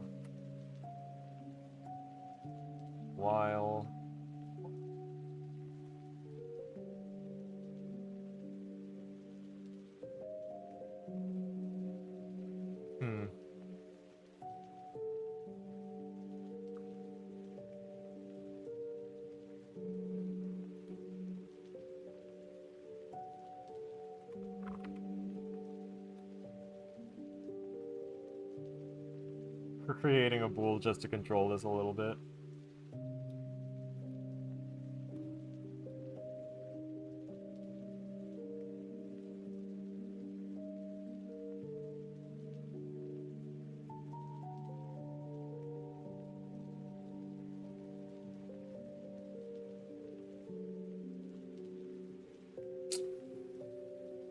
No, I'm trying to be too extra. Yeah, I have to cut myself off, even if I'm already starting up on something, because I know myself. I was just about to try and institute like an alpha fade and everything too. But I think instead I'm just gonna make sure that we have a deep red. So that way it looks a little less orange.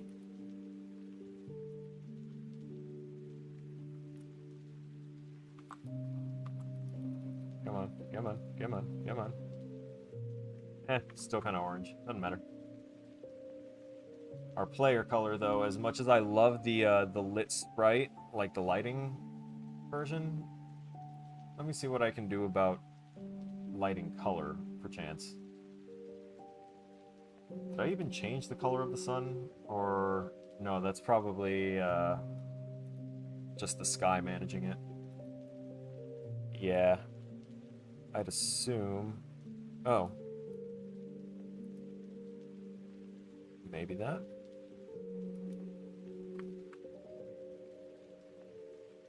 Oh, I can see the green of the sword a little better this way. Yeah, I can feel that.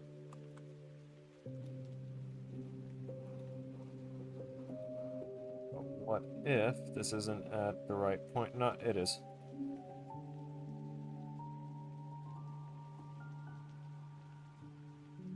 Hmm. I could try and make a custom material that'll work better, but we're not going to. These guys can stay unlit. I want the player to be able to see them. Did I make it unlit? No, I made it the translucent thing. Damn it.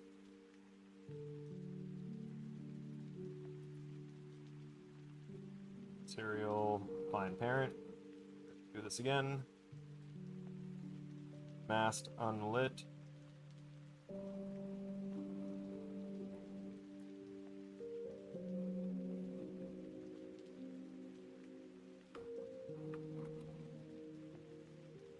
And we did default lit. I think I'm going to go with masked lit, actually.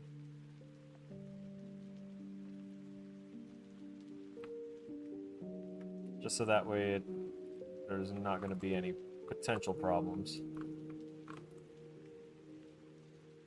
Die! Probably drop their health to 3 since I haven't made his attacks spammable or fast.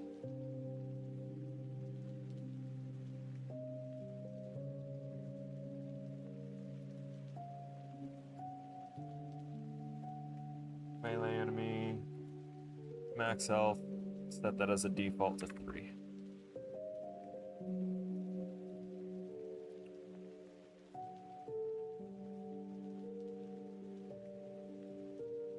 Also, player.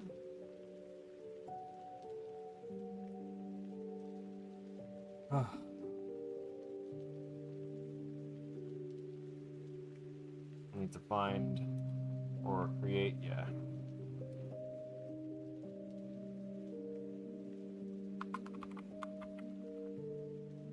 Make a strength float, which is basically going to be the damage that we deal.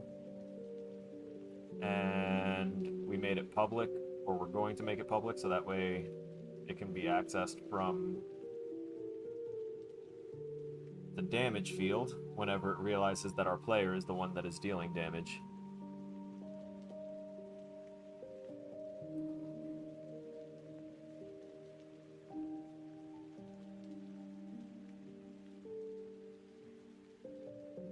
Because when we attack with a regular attack,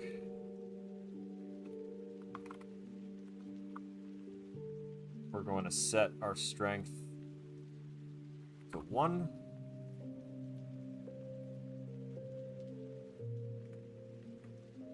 But when we do a heavy attack,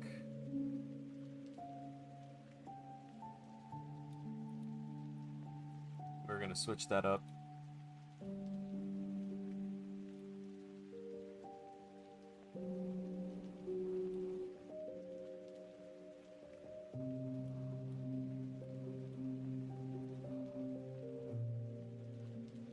To 2.5.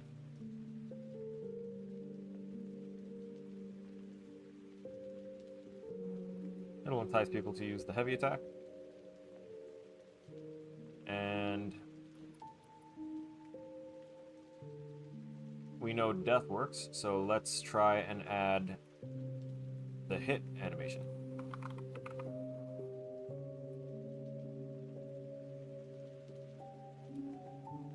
We can get rid of that because we can just pop that right there. And select flipbook asset.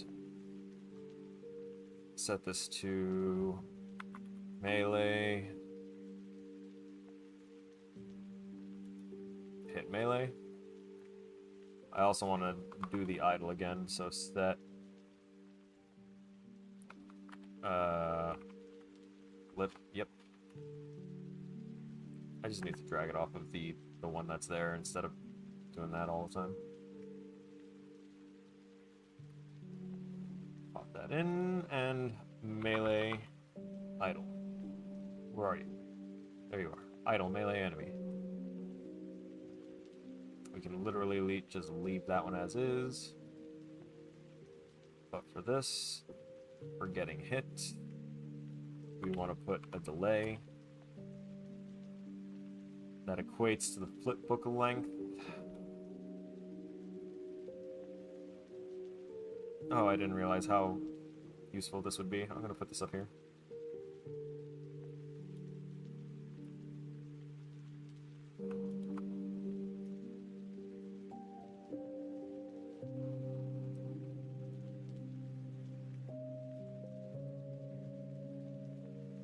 And then set that to idle. Oh, wait.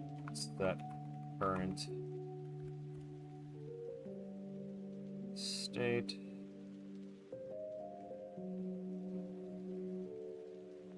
Idle. But on take damage.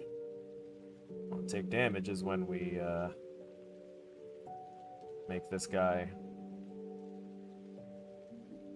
get hit.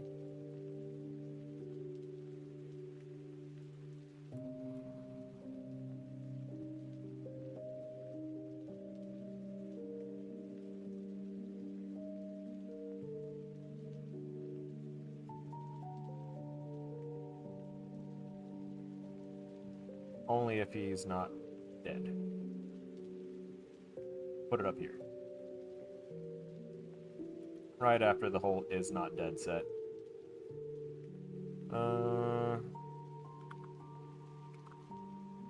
Not sprite. Flip. Set flip book. No, what am I doing? Not the flip book. Set current state. Get hit. Talk shit, get hit.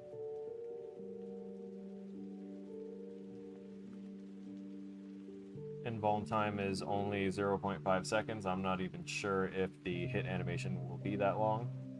That'll be fine. Because our attack animations are probably longer. So on get hit, it does that, and then it would go back to idle at the end, which is fine. Turning around is related to like patrolling and stuff. I'll deal with that later.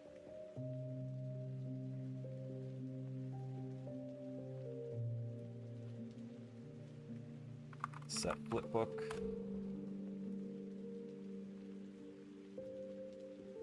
This is for attack. We'll move this one up a bit and over just slightly. There you go. So attack is there. Plugged it in from the wrong spot. There you go. And flip book asset, we want melee.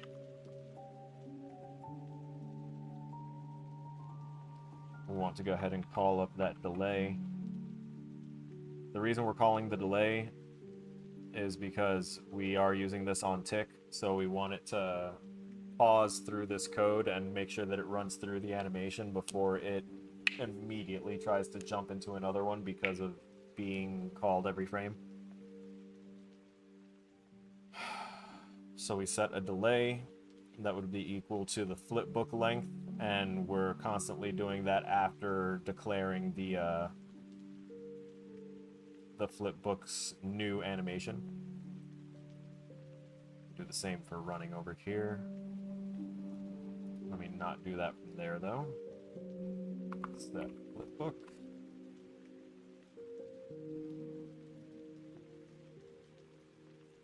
And we can choose this melee idle enemy.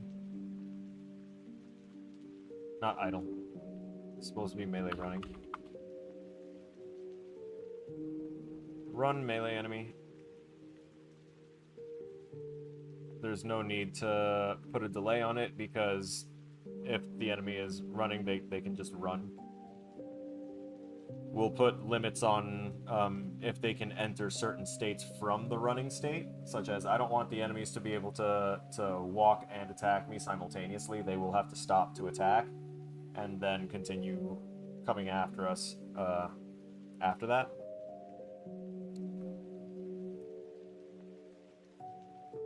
Just realized there's no point in me not doing this one already.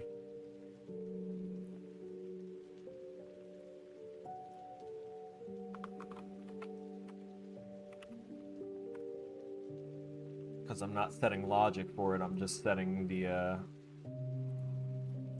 animation states with this.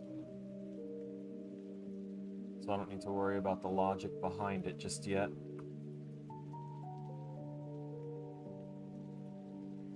Set this one to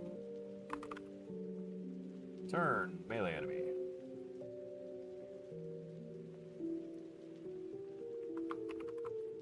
With our delay equal to that flip book length.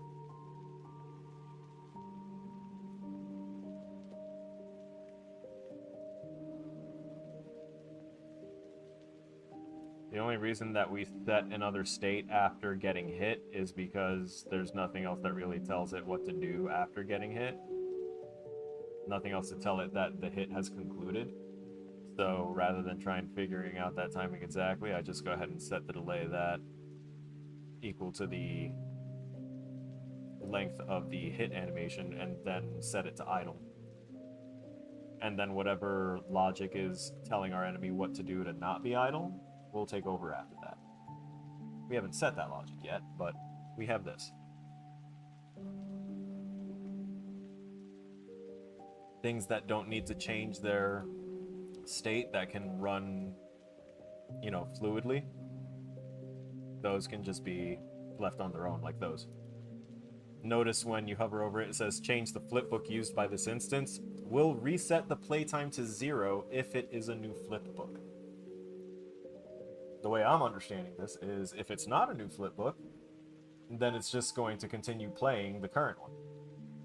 So that's good.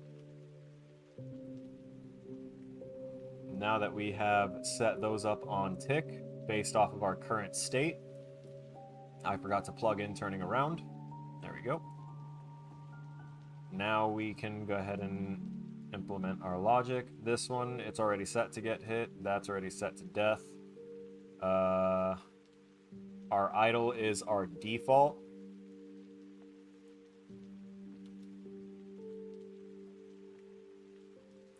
So, since we have nothing based on movement yet,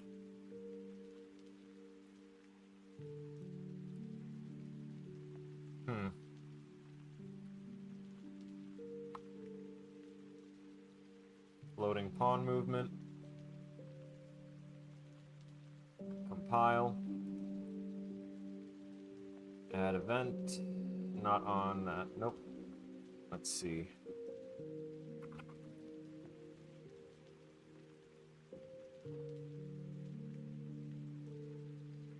There we go. Get the velocity of the melee enemy. Split struct.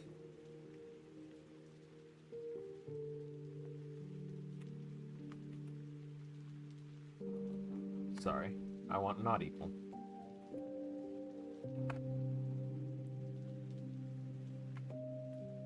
Both those not equal. And you're going to be attached to a branch of some sort. I don't know where.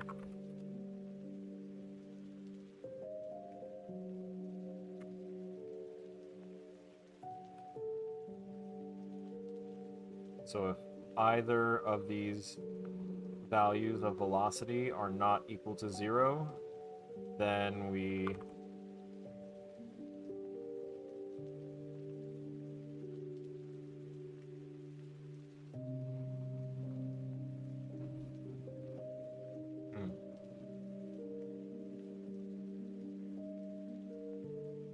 Jesus, brain, thank you. Set current state. And we're going to go to running. Yes.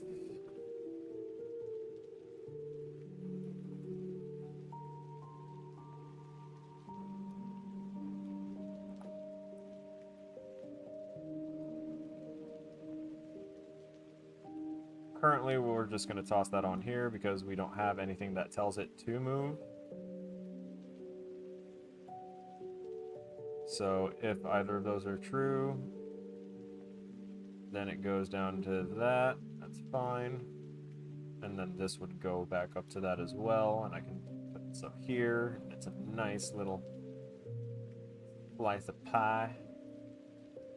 Okay. The rest of that shouldn't really matter. We can get rid of this current health value thing. I'm going to slap these over here and move all of them up here and say this is all health.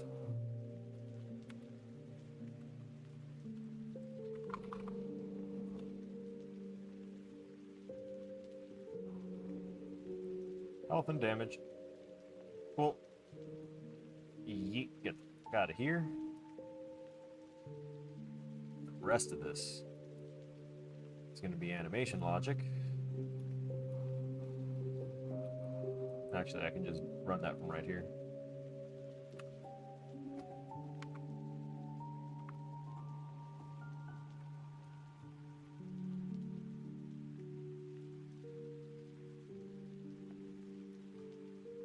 And now let's do a little testing. Oh, wait, I forgot that I need to run off this false one and say set current state should be equal to idle in that case. Oh, wait a minute. No, that won't work for me here.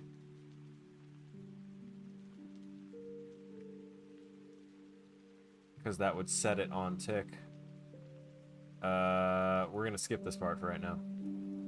I need to make a whole separate like movement thing that will detect if the enemy isn't attacking, then jump to movement, or like a movement routine that it would follow. But for right now, we only wanted to check if it has any velocity to it. If it does, it's running. If it's not, it's just going to go through everything else. After it gets hit, it'll go to idle anyway. Unless it dies. The only other things that will change stuff is right there, which has delays and timers and everything. And oh, I can actually remove... No, wait, that's an invulnerability delay. That goes ahead and I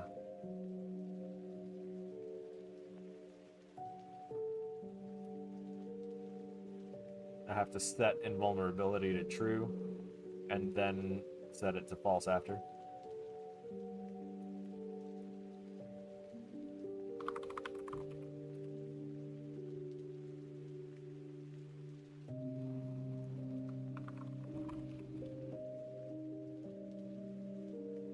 There we go. Gotta look over my stuff sometimes. Alright.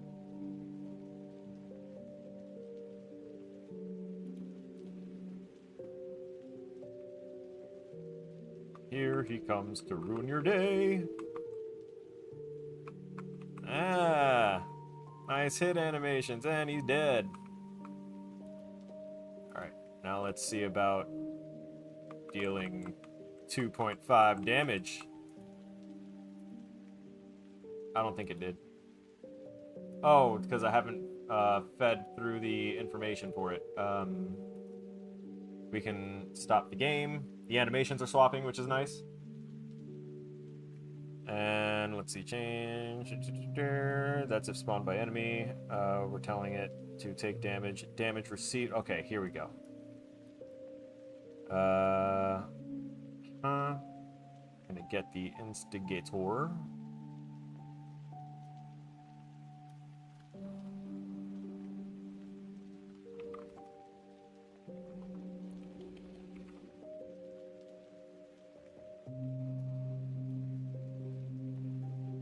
going to get from the Karanos player strength.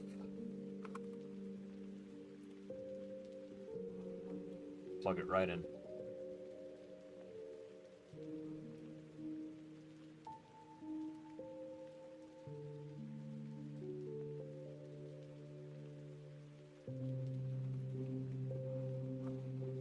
So theoretically, since it took 3 hits to kill this before, it should now only take 2 if I hit it with a right click and then a left click. That's 1. That's 2. It's dead. Alright. We can now tune and modify our damage. It works. We now have basic combat, and between this stream and our next stream, I will try and have some sounds in the game as well, so as we're testing it and doing stuff, we can start hearing impact sounds and stuff like that. And I'm going to try and work on getting at least the enemies, like, patrolling and basic logic for that down. And, yeah, we'll be continuing this on Sunday. I take Saturdays for myself, so that way I can kind of declutter my brain. And yeah, so we're gonna go ahead and jump to our end scene, and I want to go ahead and give thanks to everyone that jumped in today. We had quite a bit. I appreciate you all so much, and that is including but not limited to Abman, Williams, Stacy, the Blitchwitch, Darklight. Appreciate you. And well, that concludes. So what you're seeing is the rapid game development class project unfolding. I have to create a game every week, and this is what we're doing for this week. It's going to be called Karanos the Lost. Karanos is the main character, and you just watch this go ahead and go over the creation of our background, stage, and setting, the sky, the main character, animations, and creation from start to the current point of our enemies. So most of the base settings for this game are already kind of created, and we're going to make it better. We're going to give a goal, and now that I can see enough of this, we're going to be able to also write out some documentation, come up with lore and a story for our dear lost main character. And with that, ladies and gentlemen, I will see y'all in the next one. Stay frosty.